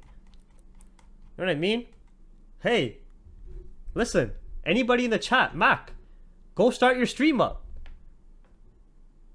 Go start your stream up. I'm trying to give you guys shit like this. Beautiful shit like this. Now, this is looking ideal. We want these continued bullish. See how as soon as this candle closed bullish above these bodies, you got that extra push? Now, this is a new 5-minute candle without a lower wick. You just want to be a bit cautious about that. But momentum's still looking pretty good here.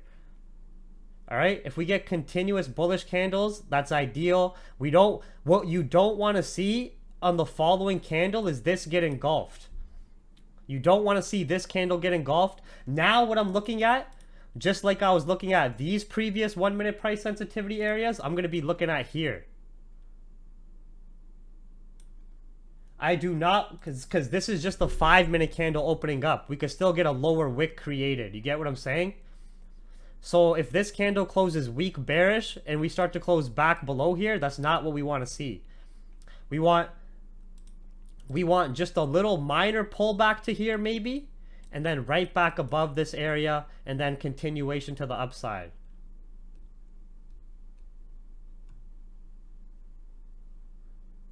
If any of you guys want to start your stream and start dissecting price action candle by candle, or giving analysis ahead of time, or talking about fundamentals, let me know, and then we'll all come watch you right now instead.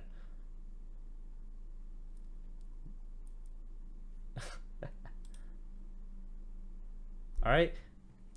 Even though this 5-minute doesn't have a lower wick, I'm still liking how we're closing with consecutive bullish candles.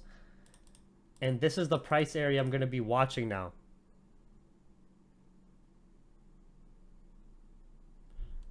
All right. Now, we might get that quick 5-minute lower wick formed, right? Which is going to be coming up here. Okay? But if we still push down a bit and don't break below these candle bodies, it's still good to end up flipping back bullish.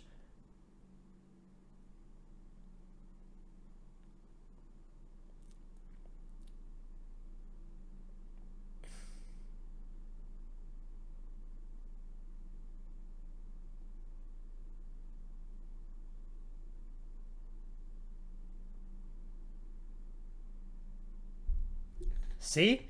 Now, be very cautious with this. This type of price action can start to scare you out, but be cautious of where this candle is going to close.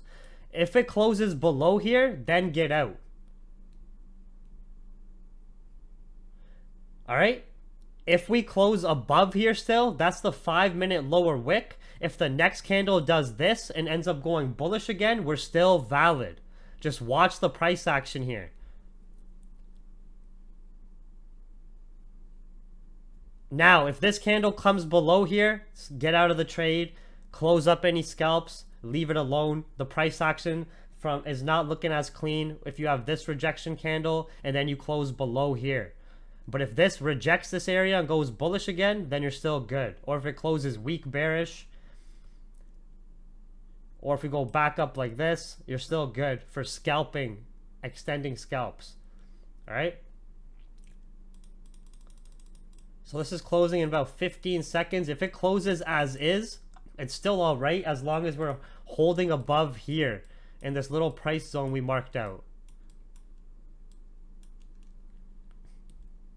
Well, but what you want to see after is a stronger bullish candle and then breaking back above here and having candle body closures above here.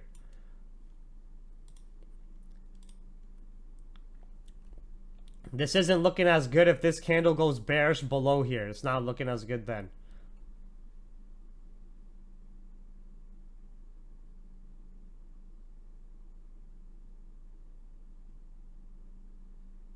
If we still hold above here, it's not bad, but I do need like that. If we close below, then GU isn't valid, but that's perfect. This is perfect if we close like that. See exactly where we're reacting? See the sequence of events that's about to come?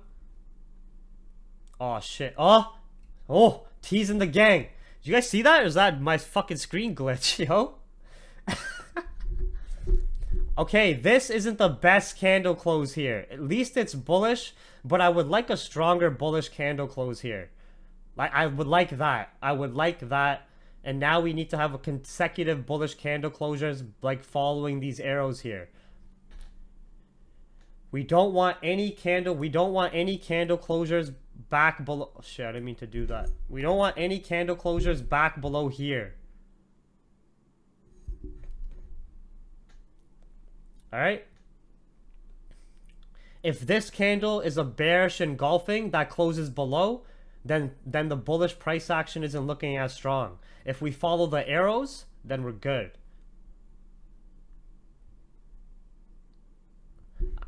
You don't have to tell me that AU and GU are going to be moving the same.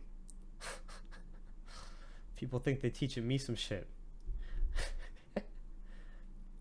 Fam, I'm giving you guys exact fucking play-by-play. Shut your hyena asses up. No, I'm kidding. Okay, let's be honest. Let's watch this. We're still good. We need this candle to close bullish above this little zone, and we need bullish candle closures above these bodies, and then we're gonna extend back up into highs. All right, I would prefer stronger bullish engulfing candles. That's what I would prefer, but let's just watch it objectively still here.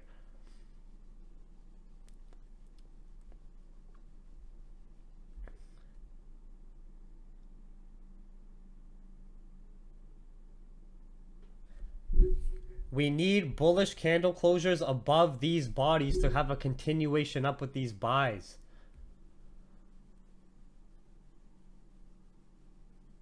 So far, the price action's still looking good. Like, we just had these minor pullbacks here, more stronger bullish price action, but we need stronger bullish engulfing candles. And I want to get this continuation and impulsive move before the 30-minute candle closes. All right. There's no major headlines. I was already looking at the news terminal.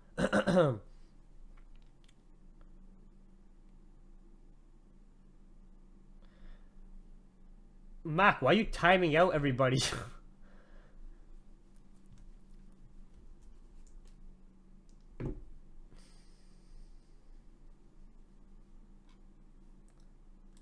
If gold breaks above 1747, we're going to look for scalps as well. Okay, watch this candle. See where it's rejecting right now? If it closes bullish above these bodies, we're still good.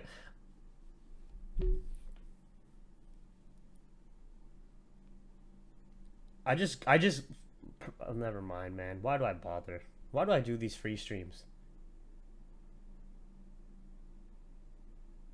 I just looked at myself in the mirror wondering, why do I do these free streams?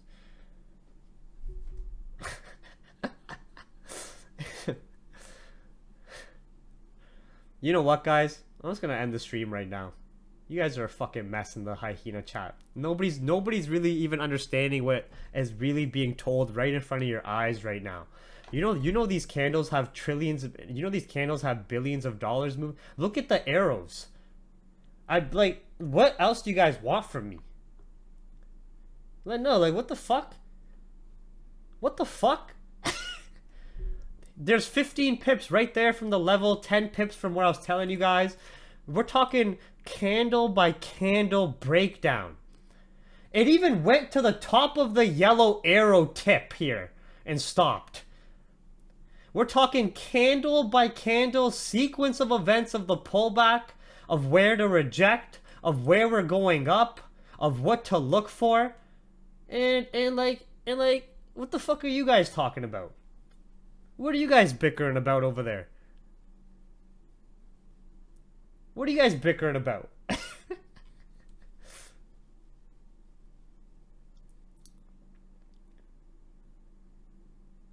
I'm not breaking down 30-minute price action for you guys. I'm not breaking down 15-minute price action. I'm not breaking down 5-minute price action. I'm breaking down candle by candle. Telling you exactly what to look for, where we're gonna react, what sequence of events you want to see. And what are you monkeys fucking swinging your arms about, throwing bananas around for? You guys are primitive. But anyways, now what I want to see, guys, is even if we have pullbacks, same type of idea, as we're watching the lower time frame structure, we're gonna have some new 30-minute candles open back up, right? I want to see weaker bullish pullbacks to here, same type of idea. I don't want to see breaks below these price sensitivity areas now. I want to see that sequence of events. If we have little bearish candles, remember I told you guys here, don't be scared. Daddy's here, Papa's here. This little 1-minute bearish candle might scare you guys. Don't worry, I'm here. I'm here to keep you calm and collected. All right? I'm here. This would have scared a lot of people. Not me, not Papa. Papa said, don't worry, be calm. If we don't break below here, it's still good. If it closes bullish, we're good.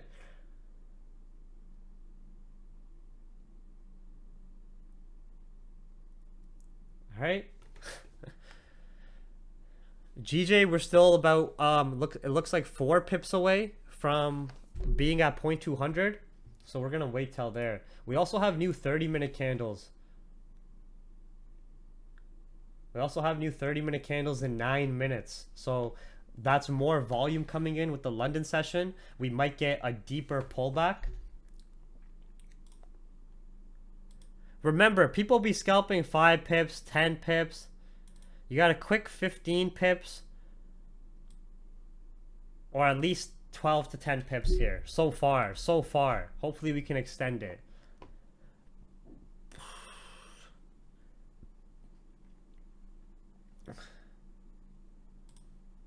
I don't know who the fuck was spamming in the chat GJ Cleaner. GJ Cleaner. Who the fuck was spamming that GJ's price action was cleaner than GU's right here? This shit look ugly as fuck.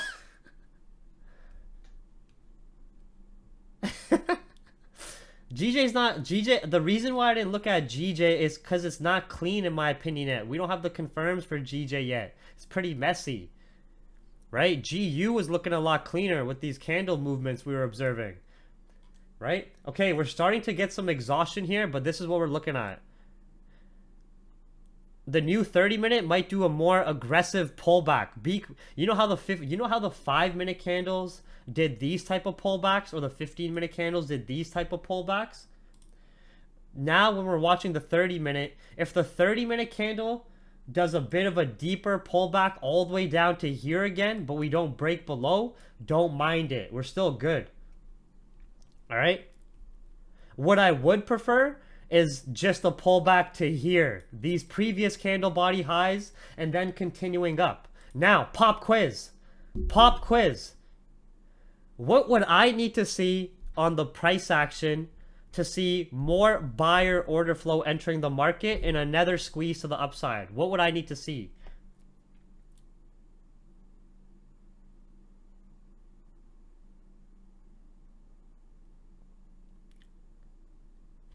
What would I need to see?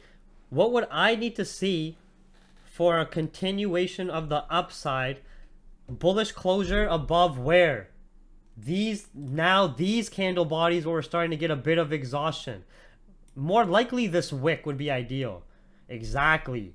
So now what you want to see is if we have continued bullish momentum, even if we get a pullback to here, you want to start breaking above those previous highs where you get a bit of consolidation. Once we break above here, you're going to get another squeeze like you had here, the squeeze like you had here, and we'll get another we could take advantage of. All right? Just be mindful of the new 30-minute candle in 6 minutes.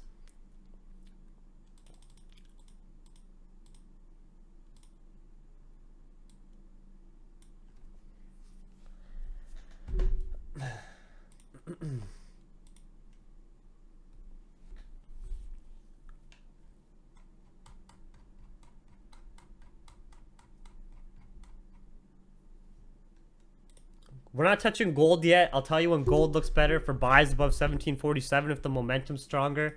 UCAD is potentially breaking below 1.25 for sells. GJ's not set up yet. Euro USD is not set up yet either. We've only been looking at GU because it's been the cleanest so far.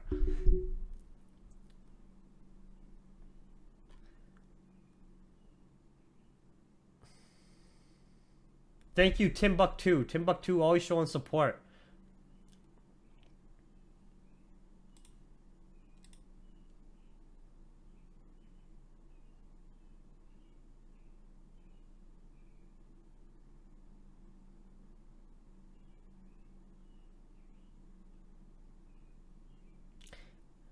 If this candle engulfs this bullish candle and closes back within this range, the next 30-minute is going to do a deeper pullback.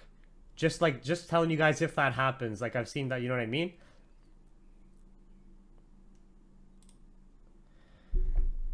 Guys, Mac's not strong. No, I'm kidding. Mac's my boy. Mac's my boy. Mac and I joke around with each other. We can joke around with each other.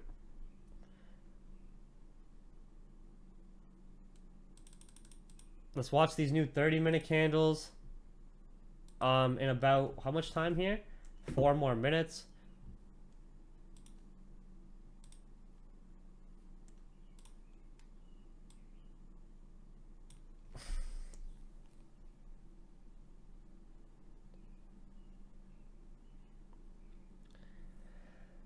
But do you guys see this sequence of events? Let me delete everything. Do you guys see the difference between this price action for safer buys versus what we were seeing here? Do you see the sequence of events I was telling you guys to look for when we were looking at previous examples? Do you see what I'm talking about? Stronger bullish candles, minor blips here, bearish candles, consecutive bullish candles, minor blips, consecutive bullish candles. We're almost at our target as well, about 20-25 pips. I would secure some partials before this new 30-minute candle and then let runners go risk-free. It's still looking good as per the price action in momentum and alongside the US dollar weakness, but it's always good to secure some profit. Like dollar's melting as we want. You know what I mean? And it's still looking good. It's still looking good as per the momentum and lower time frame price action, but it's always good to secure some partials, leave yourself risk-free before this 30-minute candle closes in 2 more minutes.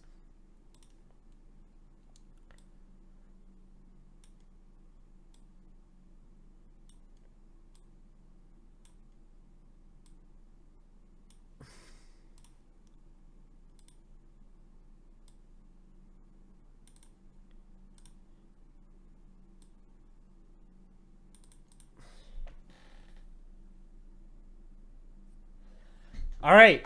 So for scalping, so far, 18 pips if you entered at the key level when we started breaking above at London Open. 15 pips if you waited for the safer confirms above these 1 minute highs. 1 minute play-by-play full breakdown. All right.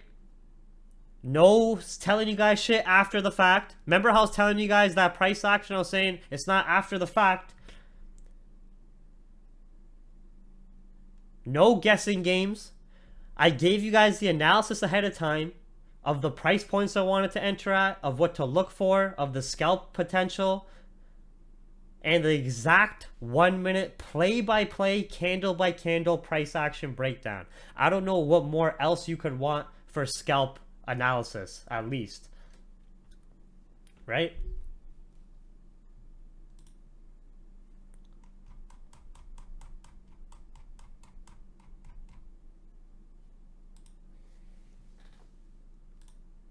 If you guys want more information on higher time frames, on how I brought all this information together, there's only 40 people watching. Oh, never mind. It's old, maybe. Don't forget to watch these educational webinars. I did a live stream here. This live market update, all these other analysis webinars, Euro USD higher time frame, fundamental and technical analysis webinar. The war and destruction on masculinity. You have so many resources at your fingertips. If you guys want to be able to do what I do, then it's not like that. It's not like it's a secret. You know what I mean? You can accelerate that learning by joining the private channel, but you could also just do it yourself too if you really want to put the time and effort in. And see, do I not give the best advice of when to secure some partial positions? Was that the new 30 minute? Oh, this is the new 30. This new 30 minute just opened up, doesn't have a lower wick. So if it pushes up to these highs first and doesn't break, then it will create a more aggressive lower wick, just to be cautious of that. But these are the new 30 minute candles. Let's go start looking at gold, which is breaking above 47. Just GU, just hold your scalps risk free, secure some profits at 10, 15, 18 pips. You know what I mean? Anything else, whatever happens after this, just let it go. You know what I mean? We did analysis ahead of time. We identified exact price points. We identified the entries. We identified play-by-play price action, even when to potentially exit some trades, the risk management, the psychology. We can come again to attack another day. The markets are always here, but your capital may not be. All right? Make sure you guys check out all these free resources. I think the 30 minute at least made some type of lower wick there, which is good. But make sure you guys check out all of the Capital Hungry free resources. Capital Hungry News Twitter, free Telegram analysis channel. And if you want to join the private channel and you can learn how I do this stuff in even more detail, then there's still a promotion going on where instead of $110 for 4 weeks for the month, it's $110 for 5 weeks. So you get an extra week free, which is a week full of news, analysis, higher time frame ideas, lower time frame, London sessions every day. Yeah, you guys get the idea, man. Anyways, if you're looking at GU still in this new 30 minute, like I said, the new 30 minute candle could do a deeper pullback, but where I'd be watching is these price sensitivity areas. If this new 30 minute, even if it comes down, if it rejects here and closes bearish like this, you're still good. Even if it comes down a bit lower to this previous 1 minute high, then you're still good there too. You know what I mean? Hopefully with this 30 minute just made that lower wick, we could continue bullish up into that range we were talking about.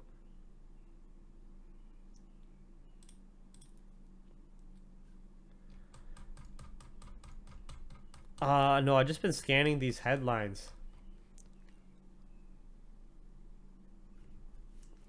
All right, okay, we've been looking at, you guys know what to look for on GU now. Let's go check out these other pairs, the price action so far. Euro USD, nothing to execute on. UCAD. Very nice 1 minute break from the impulsive break side below the key level. And I'm liking the weaker bullish price action so far. If you didn't get an impulsive entry, if we could get a retest at 1.25 with weak bullish candles and then stronger bearish engulfing, then we could take sells there. would I be looking for on UCAD? Gold. I'm really liking the bullish momentum and price action. We have to be cautious about this, but even if we can get a squeeze up to these wick highs, that's like a nice 20-30 pip buys. So let's look at the price action here on the 1 minute. Now, we're starting to create a 1 minute order block, which is good. We're creating an order block in lower time frame support above these candle body lows and highs. Once you have a bullish candle close above 47.5, you can take the breakout entry or wait for a breakout retest and then continued upside move like that. You need bullish candle closures, strong bullish candle closures above these order block 1 minute highs. If you don't get that, don't enter. And that's only going to be for scalp squeezes. If you get that squeeze impulsive push, 10, 15, 20, 30 pips, take that and get out. If we just range here and break below, stay out. I like how we're creating an order block right now. I like how it's above 1747. I like the bullish momentum. But you need the candle closures above the order block high when we're zooming in here. Let me zoom in right to it. You need the bullish candle closures on the 1 minute right above there. Okay? The 30 minute doesn't have a lower wick, just to be mindful of that, as Carl stated, but you could still probably, if you get the bullish candle closures above here, you still could probably get that quick squeeze. Even 20, 25 pips, 20 pips to like 49.5. But that's only if you get those candle closures above. Even if the 30 makes that lower wick quick and then comes back above.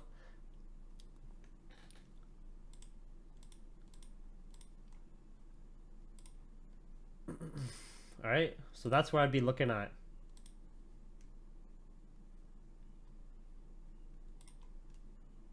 See how we're about to push up there, but still sort of stopping there on a dime for now.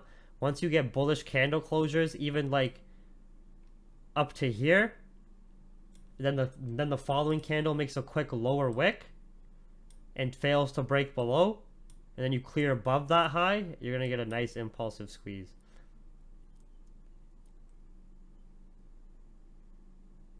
Otherwise, don't touch it unless you get that sequence of events when we're watching the lower time frame price action so far.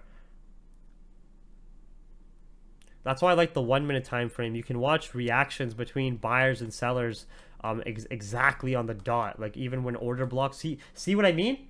See how exactly where it wicked to was the highs of that order block so far? That's what I mean. And it didn't break the lows yet either, but you don't have the confirms until the bullish candles close above there. I'm not gonna lie, I stopped reading the YouTube chat probably like 20 minutes ago. I'll check it out if you guys sent any charts.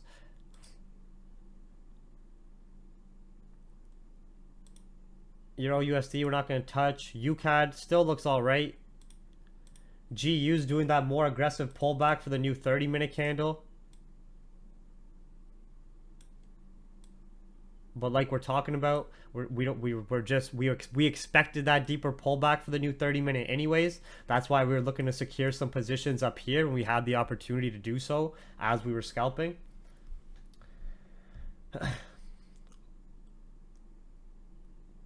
See exactly where this is reacting to. Same idea. If it closes bullish engulfing this candle, then back above this range, you guys know what's going to happen. The US dollar weakness is still pretty nice. What I want to see on this US dollar candle on the 30-minute time frame is these were the lows that were created that we did have a candle close below. Right now we're retesting those low candle bodies. If we can stay below there and flip back bearish, that would be ideal for what we need to extend GU buys and see deeper UCAD sells and potentially even set up Euro USD buys. But now even UCAD starting to range a bit.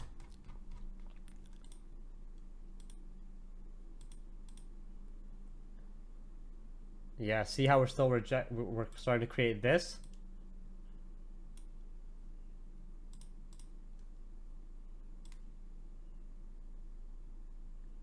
Once you break above there, you know exactly what's happening, ladies and gents.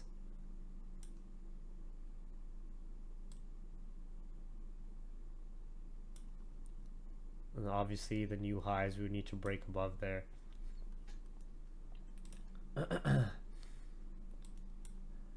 It's a beautiful thing, eh? Watching the price action objectively like that.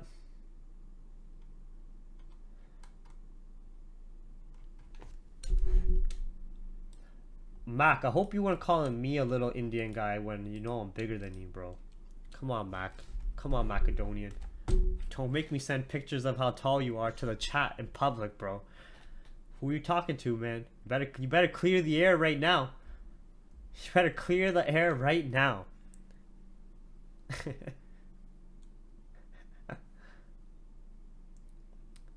See, we need bullish candle closures above here. If you get bearish candle closures below here, you're gonna get a deeper pullback down. You weren't talking about me, were you, Mac? You're not 5'8", Mac. You're not 5'8".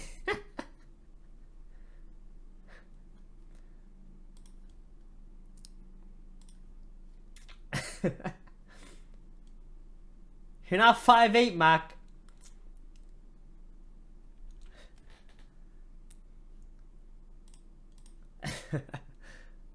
Alright.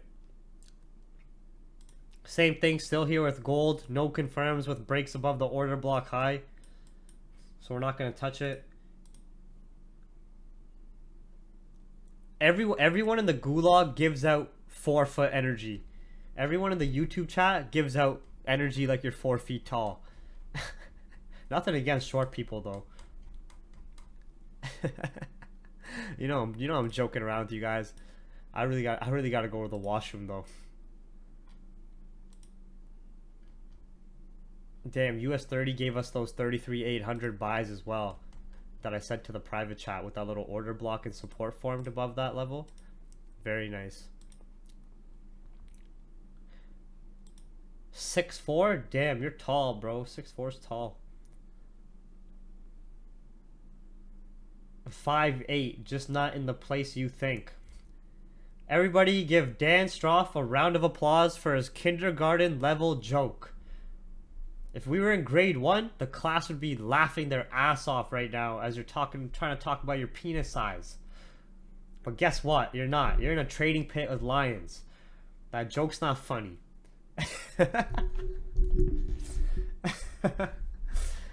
Round of applause. Everybody, round of applause, alright?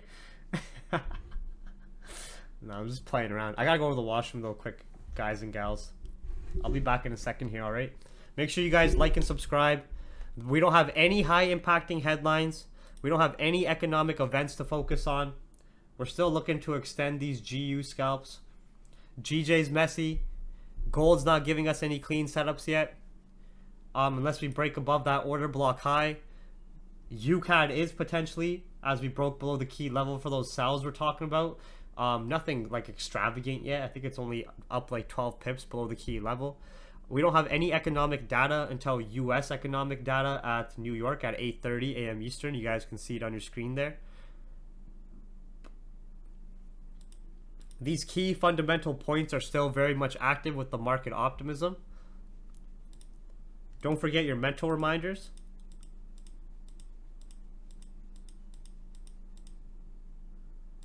I'll be right back.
right. Okay, new 15-minute candles just opened 2 minutes ago. We also have the hourly candles closing in 13 minutes. GU still looks good, but it's starting to show too much exhaustion. We're still respecting this area, but you can see the exhaustion we're getting here. We're obviously going to need to break above here to extend buys and then have candle closures above these 1 minute highs, of course, as well. But we are seeing volume and volatility slow down, just in the sense that we're getting a strong mix of bullish and bearish candles. We're starting to lose out that bullish momentum. Even though we're still respecting the structure, we are seeing that consolidation, right?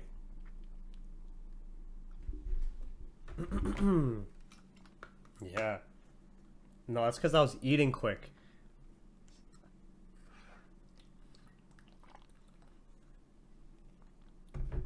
I was eating a bite of food quick. I'm eating some chicken and rice right here. Chicken and potatoes, actually.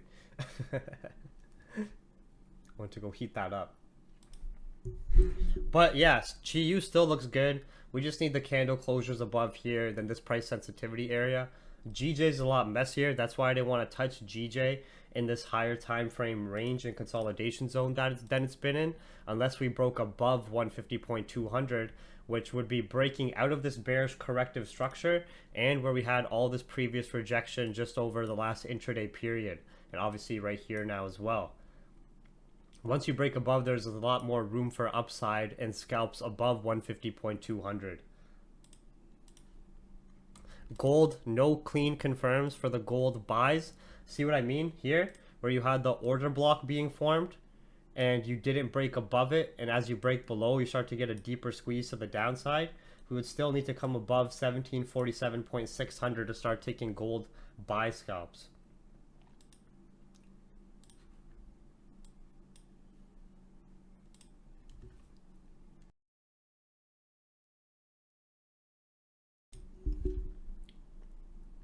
You guys like those meal prep pictures? I'm just trying to inspire the youth.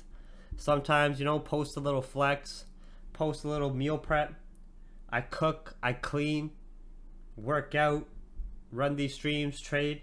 Just trying to show that it's possible and that we can all put that time and effort in if you really want to make the choice to do so. Because the youth nowadays, they're fucked. They're done. Their test levels are at record lows. They're gonna have dog shit confidence, dog shit knowledge and personal value and self-worth. They're done for if they don't start to step it up soon.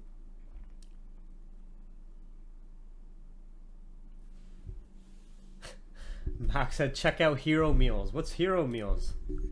Is there a website? Bro, you don't have a website, man. I was trying to give you a plug here. Check out Max Meal Prep Business on Instagram. Hero Meals Instagram. This one, right? No, it's not. It's not this one. Hero Meals NYC? No, this one. Try Hero Meals. This one. This is Mac. Here we go. Here's Mac's website. Free plug for Mac, guys. If you want to get fit, fitness plate, delivery to NYC, Long Island, and Northern New Jersey. He makes good food. He puts a lot of time and effort into his food. For sure. I gotta give him that. A lot of time and effort into his business, into his food, into keeping it fresh, good quality. There's a free advertisement for you.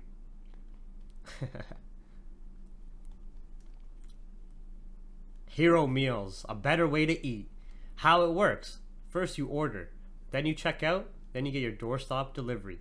Some of the customer favors include bruschetta salmon, a carnitas plate, protein pancakes for breakfast. Also got some value pack options going on right now. 20 meals, 10% off. 15 meals, 7% off. 10 meals, 5% off.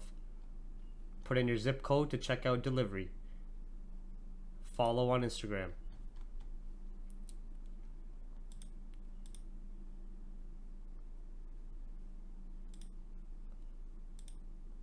USD CAD's still good. I mean, what are you trying to get? Enter these cells at 2498. Okay. 32. Oh, you're going for a larger intraday trade, eh?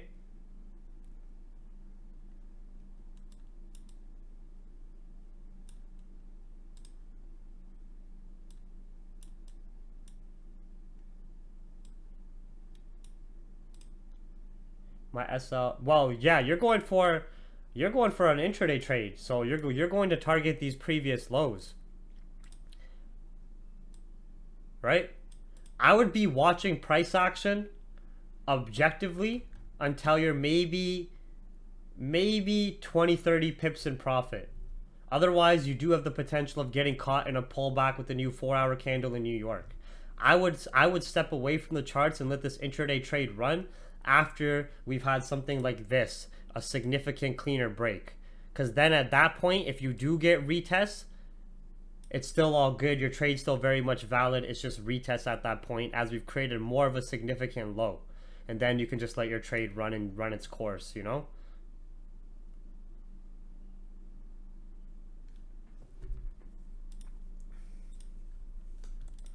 If you guys, somebody asked what is BitClout, I did an objective analysis on BitClout. I'm doing an analysis on their white paper, what their purposes, goals are, their current business venture, their current standing, the positives and the negatives. You can check that out here. And I had no incentive to do that as well, so it's just like an objective analysis on that potential social media platform that's coming out, or it is out already, but that's developing. You got webinars on a lot of stuff on the YouTube channel. The live market analysis we do, like, you know what I mean? Fundamental global economic rants, market update webinars, these 3 to 4 hour sessions, higher time frame analysis. You guys gotta watch these ones. If your testosterone is low, if you're feeling unmotivated, if you're feeling like the world is against you and it's all, and you know what I mean, doom and gloom, then you gotta watch these ones.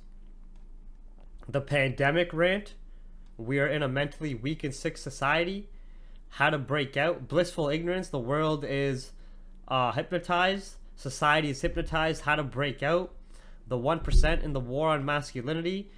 Even China does a pretty good one too today, right? The next webinar, I guess I can do a workout and a cooking webinar just to have it all, I guess.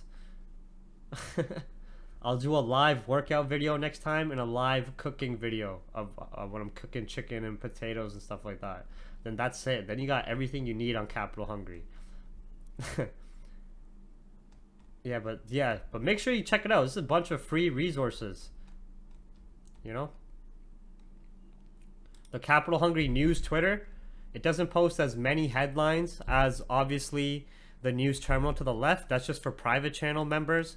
Private channel members get access to the news terminal, key level price alerts, session alerts, open and close reminders, the Zoom sessions we do every single London session, market monitor price updates, intraday market update webinars, other members sharing analysis, the news headlines, chart updates, trade ideas, higher time frame swing trade analysis, intraday trade analysis, scalp trade analysis.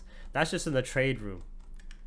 In the main feeds, when I send all of like the juicy information, like I just did a higher time frame analysis on US 30, intraday trade ideas on like AUD, USD, GBPJPY, and Euro AUD. We got the banter chat as well. We just be shooting the shit in here. Usually I'd be talking shit in there. The newsroom. I'm also working on, for the private members, a crypto newsroom. Just strictly crypto news only, because we have a lot of crypto fanatics in Capital Hungry. So if you sign up soon, you'll also get access to crypto news, a news terminal for crypto. It's not ready yet.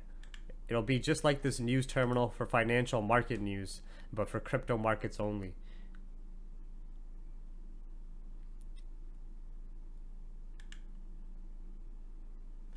Yeah, your Ethereum is still booming, right? I would say just let that ride, yeah. Yeah. The Telegram free analysis channel. In the free Telegram analysis channel, you can go and see all the way from 2019 when I was doing my first post and analysis here, when I was sharing like analysis for free, everything for free, trading penny lots back in the day, showing my weekly trades, daily trades, monthly trades. You know what I mean? You can go see the exact history of how I learned, trade history, everything within that. Trades I took, how I used to do entries. Look at this, $400 I made in a day back then. $400 in a day, $1,300 in a week. Crazy, right? That was like 2019 when gold was at $1,300. If I just took one gold buy with like a 10 lot, I would have made more money than my entire trading career. If I took one 10 lot buy at 1,300, held it till 2,000, be like $500,000. You know what I mean? But hey, who would have known about the pandemic and all this shit? I knew there was gonna be shit going on. I thought it was gonna be Iran war.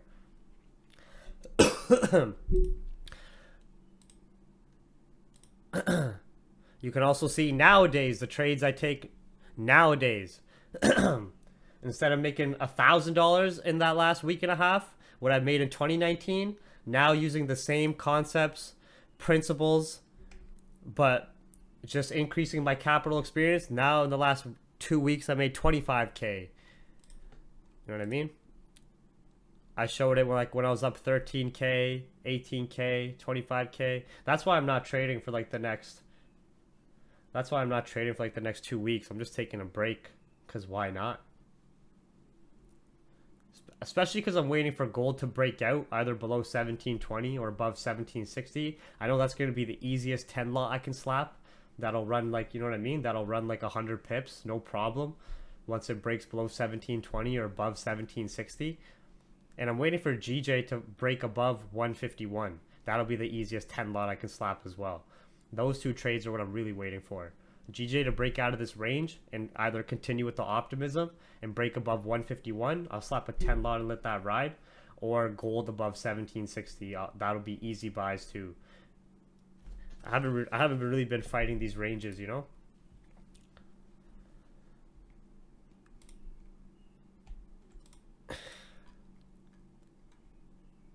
Yeah, like I showed it like at the start of the week last week when I was up $8,000. I didn't even take when I was up 8,000, I didn't even take a loss at that point. I didn't even take a loss when I was at 12K. I took a loss at 18K. I started taking these 3 losses. 5 lot GJ 20 pip losses. They should have been 10 pips, but I turned into a bitch. And I was like, no, it's going to flip. It's going to flip. I turned into a bitch still, you know? Those should have been 500. Those should have been like $700 losses.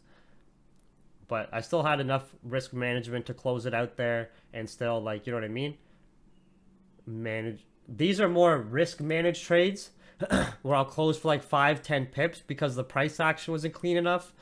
These are the much cleaner trades that run for like 20, 30, 40, 50 pips. These were the losses that were out of my control.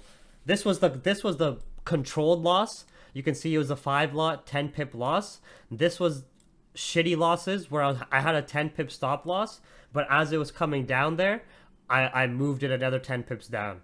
You know what I mean? I bitched out. But still managed my risk though overall. Like I didn't let it eat away my profits.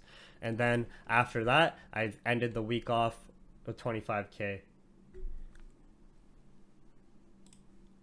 But you can see all those trades I've taken from recent times all the way back until when I was trading in 2019, when I was taking the same type of trades but with like 0.2s, 0.10s. You know? You can go scroll through the free analysis chat from 2019 all the way down to 2021. Fundamental information, technical information, and see the process. Crazy, right?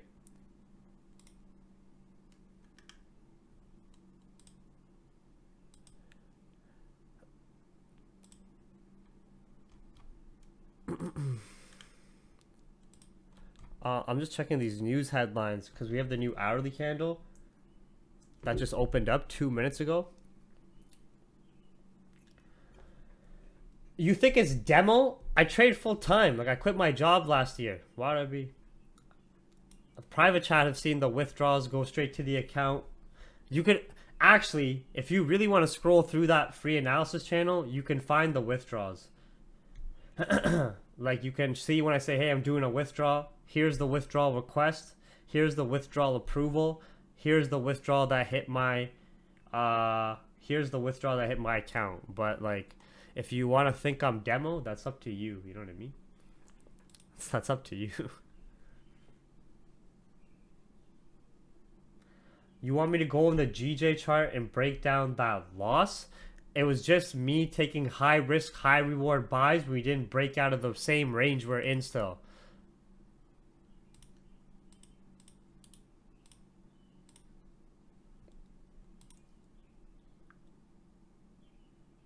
It was somewhere in here, taking the high risk, high reward buys with a 10 pip stop loss, but instead it came all the way back down to the range, and I moved my stop loss down to the bottom of the range. It was somewhere. It was either here or here. It was high risk, high reward buys. It was somewhere here or here.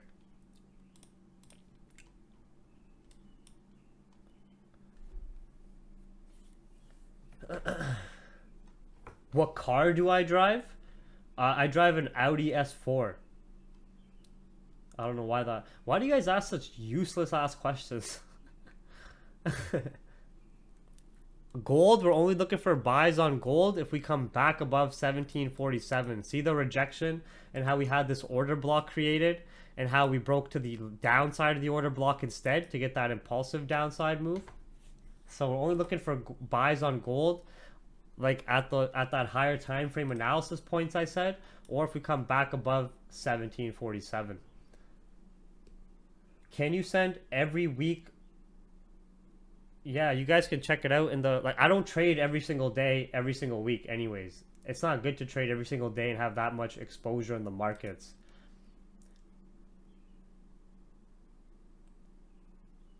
You're jobless? Sorry to hear about that. Sorry to laugh. Sorry, I didn't mean to laugh. Fuck, my bad.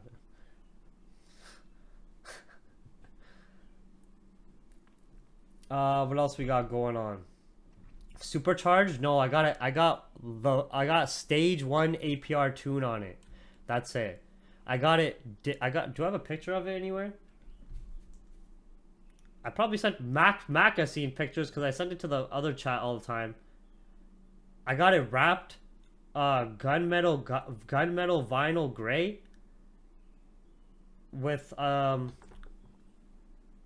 some carbon fiber accents and just a mini trunk lip, black rims, and then it just has a stage 1 APR tune. It's not like supercharged or any like turbo or shit like that or anything like that.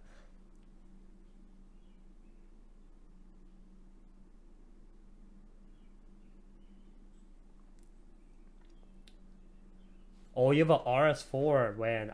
My dream car is not even like a Lambo or anything like that. My dream car is like owning a brand new RS7. You know what I mean? That's my dream car.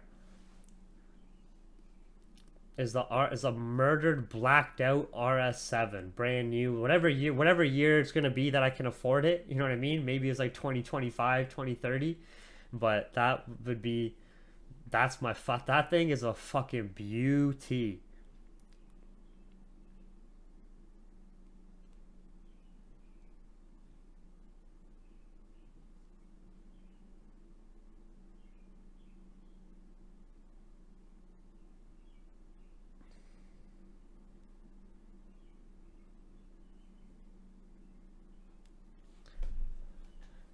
No, like I haven't been talking about the charts because nobody sent any charts, and like that's like there's nothing else to execute on. GJ's ranging, so we haven't touched that.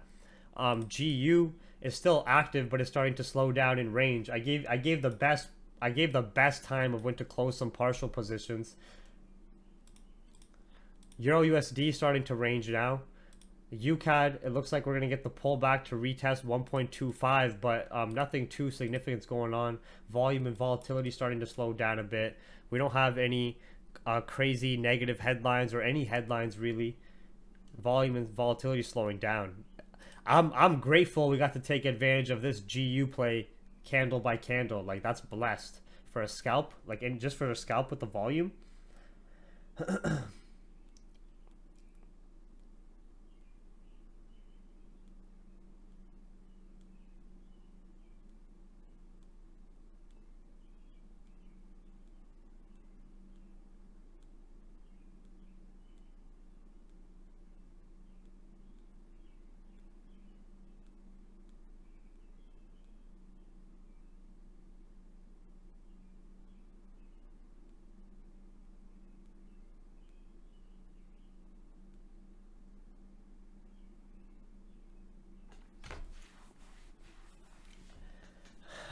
I can afford it now, but no, I can't afford a RS7. No, I don't have the disposable income for a RS7. This S4, like, I bought cash, paid off. You know what I mean? And then I'm looking to get a home soon as well, where the down payment is 20% here in Canada, which is going to cost me about 200K as well. So I do not have a disposable income for a RS7, which retails brand new at like what, $140,000.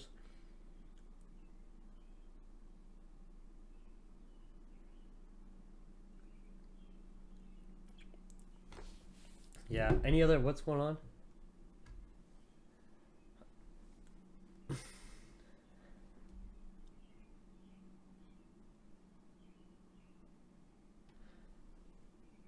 The RS7's like 100, if I'm not mistaken, right? A brand new RS7. Should we check it out in Toronto? 2021.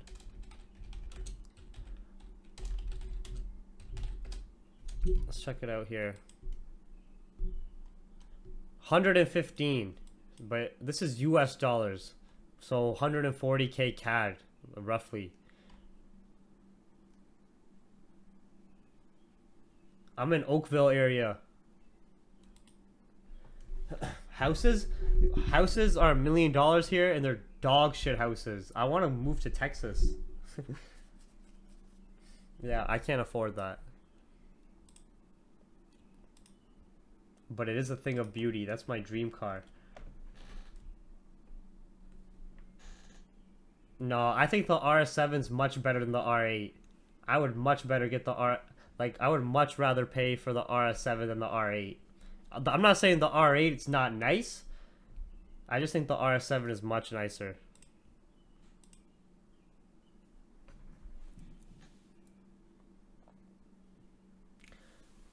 Don't I have great credit? Yeah, I got very good credit. 2K. I don't want to finance or lease any cars.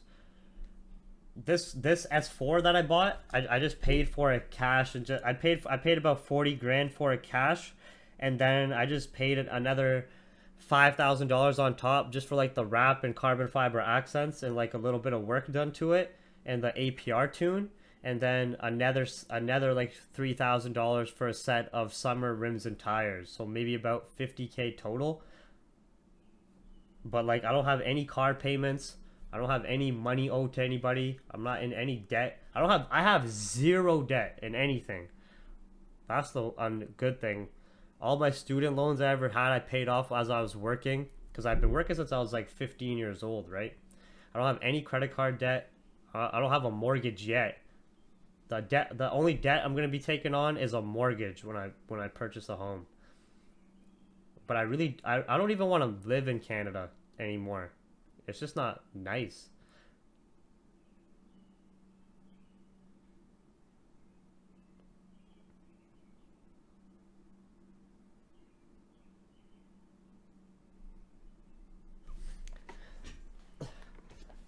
When I go to get a mortgage, that's gonna completely deteriorate the free liquid cash I've saved up from trading, capital hungry in the business. Cause like, you know what I mean? I've still been living. The down payment I'm looking at is like I'm gonna need 200K liquid cash. So no, I don't. I'm 27 years old. I really want to move out of Canada and go to like maybe like Texas or somewhere in the US or somewhere where the cost of goods is a lot more affordable for what you get. That's what I mean. Like in Texas, you could buy a large plot of land and a very nice home for like $200,000, $300,000, $500,000 US dollars. You guys want to see what? You guys want to see the real estate in realtor.ca? You guys want to see the real estate in Miami? Let's just go to Toronto. You guys want to see what's for sale here for like millions of dollars? Let's filter this better. Toronto residential. What the fuck? I just want to go for homes. I don't want to go building type house. All right, let's go to house. Look, this is what you get for a fucking $1 million here. This is what you get for $1 million fucking dollars here. $1 million. This is what I would need for I would need to put a $200,000 down payment to get this home. $1 million. This is why I want to move out of Canada. Look at the inside. Look at the. Oh, this looks like someone died over here, fam. Let's do analysis over here. What the hell? Fucking blood stain? Look at this shit, man. Nothing's done up. The oldest furniture. This is, and just to show you guys that I'm not like shitting with you, let's go click like another house. You know what I mean? These are and these are all like 1.5 anything. Like if you want to go to something nicer, let's go to something decent. This is a decent house, you guys would say. In Texas, this house would be $400,000. This is $2 million here, and this is not even in Toronto. This is in Vaughan. A much nicer home, right? Very nice inside, very nice. Well done up. Very nice inside, but it's $2 million. $2.2 million. You would need to have $400,000 liquid cash to have a down payment on this house. All right? Let's look at what's affordable for me. By myself, I'm going to go back to the price range and do this filter for what I can afford. By myself with trading income, furniture, drop shipping, capital hungry, and the money I save from Royal Bank, my full-time salary, I can afford a mortgage up to, I think it's $1.1 million. So we're going to go max price. We're just going to do $1 million, all right? We'll do $950 because I don't even want to pay $1 million. I want to be a little bit cheaper. Because you guys, and we're going to go to houses. And if you want to go detached is even more, but we'll go to detached, right? Because you would prefer detached, right?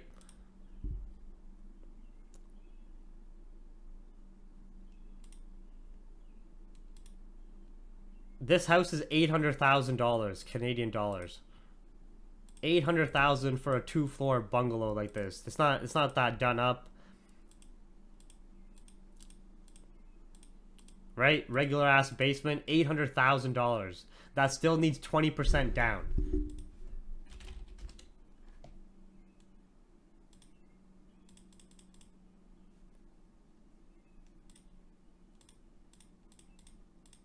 You still need $160,000 liquid cash for a down payment on this home. All right? That's why I did that China rant. Why do you think these houses are so expensive? Let's look at the average Canadian income. Average Canadian income is $54,000 a year. Right? So if somebody's making $54,000 a year, if they have to pay mortgage or rent, if they have to pay internet, they have to pay food, they have to pay all of their bills, all of their services and everything like that, How much does this person really get to save every year out of 54,000, you guys would say? Let's say, what do you guys think? What do you guys guesstimate? If somebody's making 55K a year, paying all their expenses, and they're really trying to save their best, what could they save? Let's say on the good side, $10,000. Yeah, let's say 10,000. Right? If they can save $10,000 a year, how long would it take them to be able to afford a down payment on an 800K house? How long would it take them to afford $150,000 to $200,000 down payment? Okay? So, if the average Canadian citizen cannot afford a Canadian home, who is keeping the prices up so high and feeding this demand? Who's feeding the demand? It's China. China's been buying up Canadian real estate by the billions of dollars.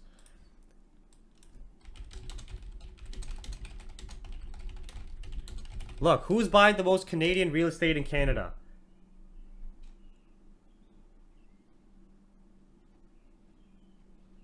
What are these websites? I want to see like a good website, not like these fucking blogs. Let's talk about the land.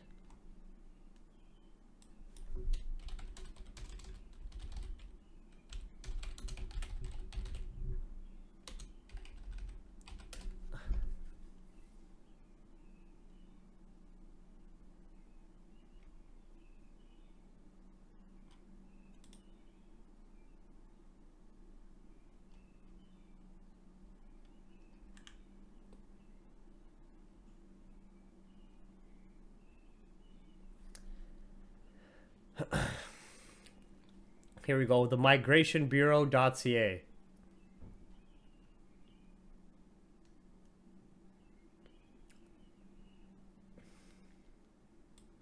In a country ridden with pollution concerns, China, Chinese migrants have moved to Canada with a reported 100,000 of over 3 million Chinese millionaires. Okay? Yeah, it's birds in the background. Fuck it, early here. All right? Remember, Canada's population is only 37 million. Canada's employed population is only 14.8 million people. Only 14.8 million people are employed. 90% of these people earn $50,000 a year or less. China has already migrated over 3 million millionaires.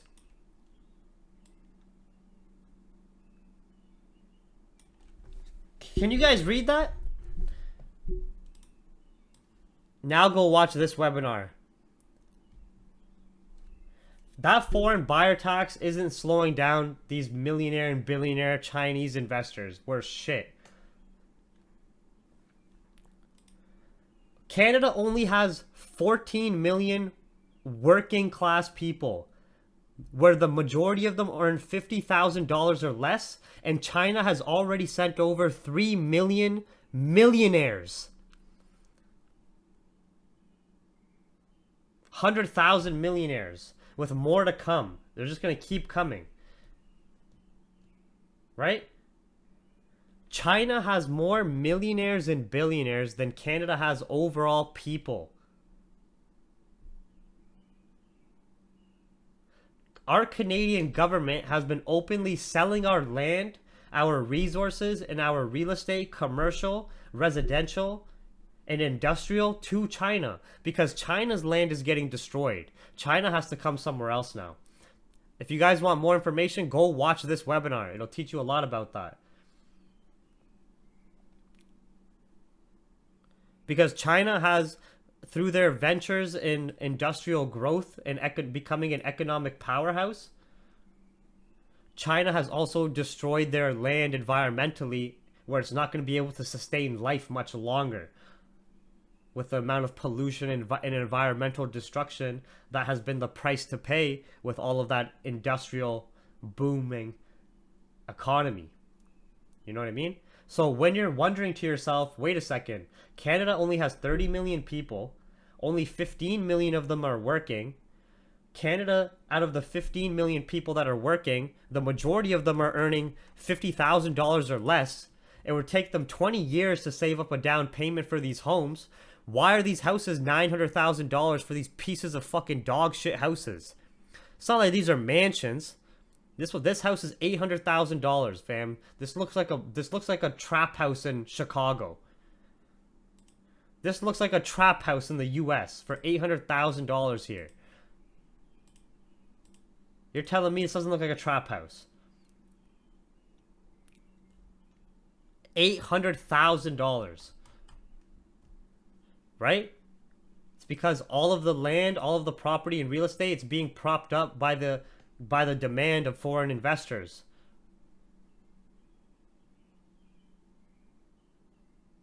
So that's what's keep. There's a massive supply of homes in Canada. There's not a shortage in supply of homes.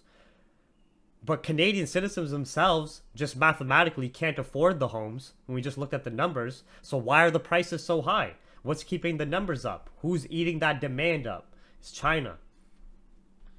You know what I mean? So yeah, I really want to get out of here, man. What country should I come to?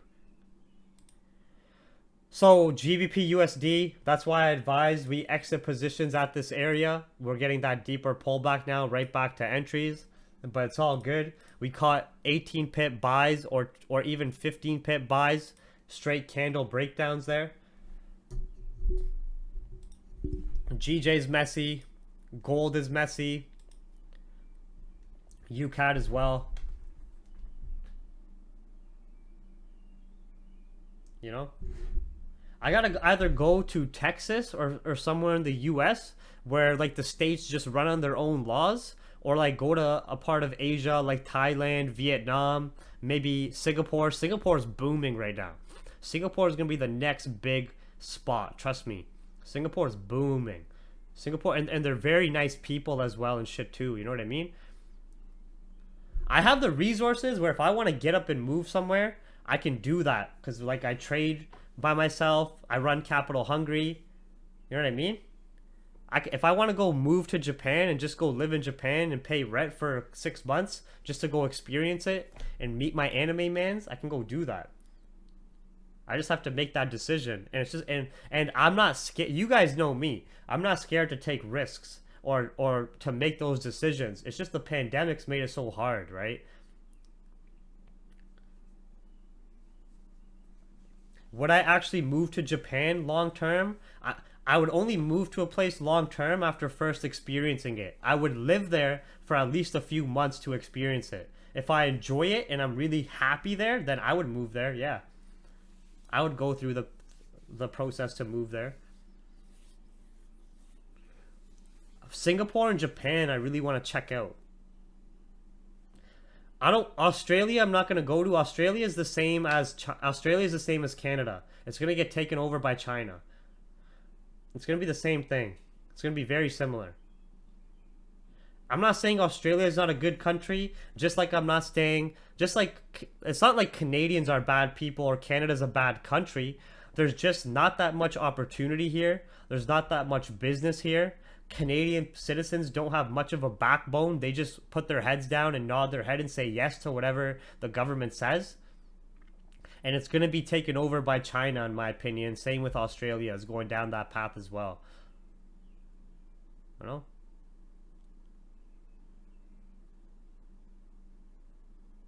Right?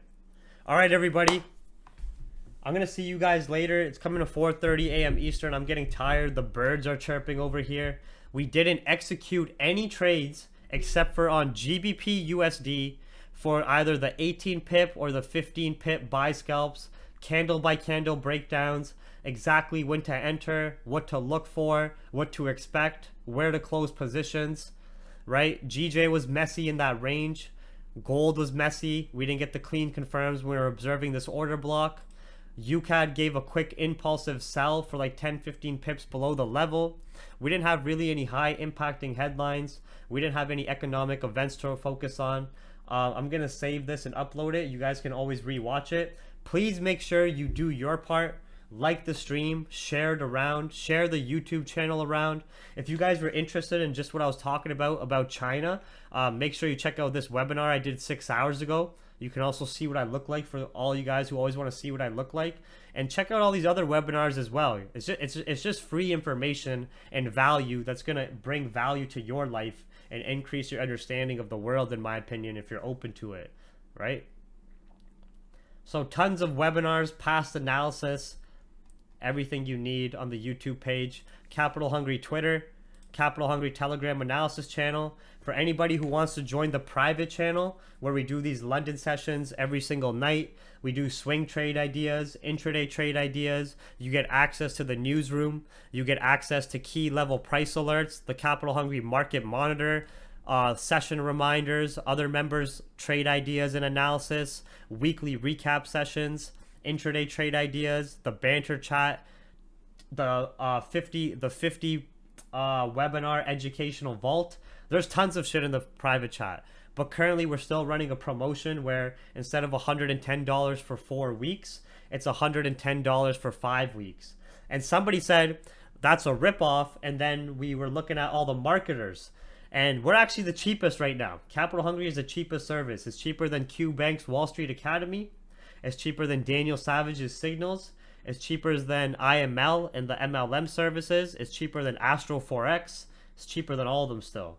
And provides a lot more information, way more content than them for sure as well too. And you're going to learn a lot more as well. But other than that, I'll see you guys next time. Everybody take care. I'm fucking exhausted. So I'll see you guys later.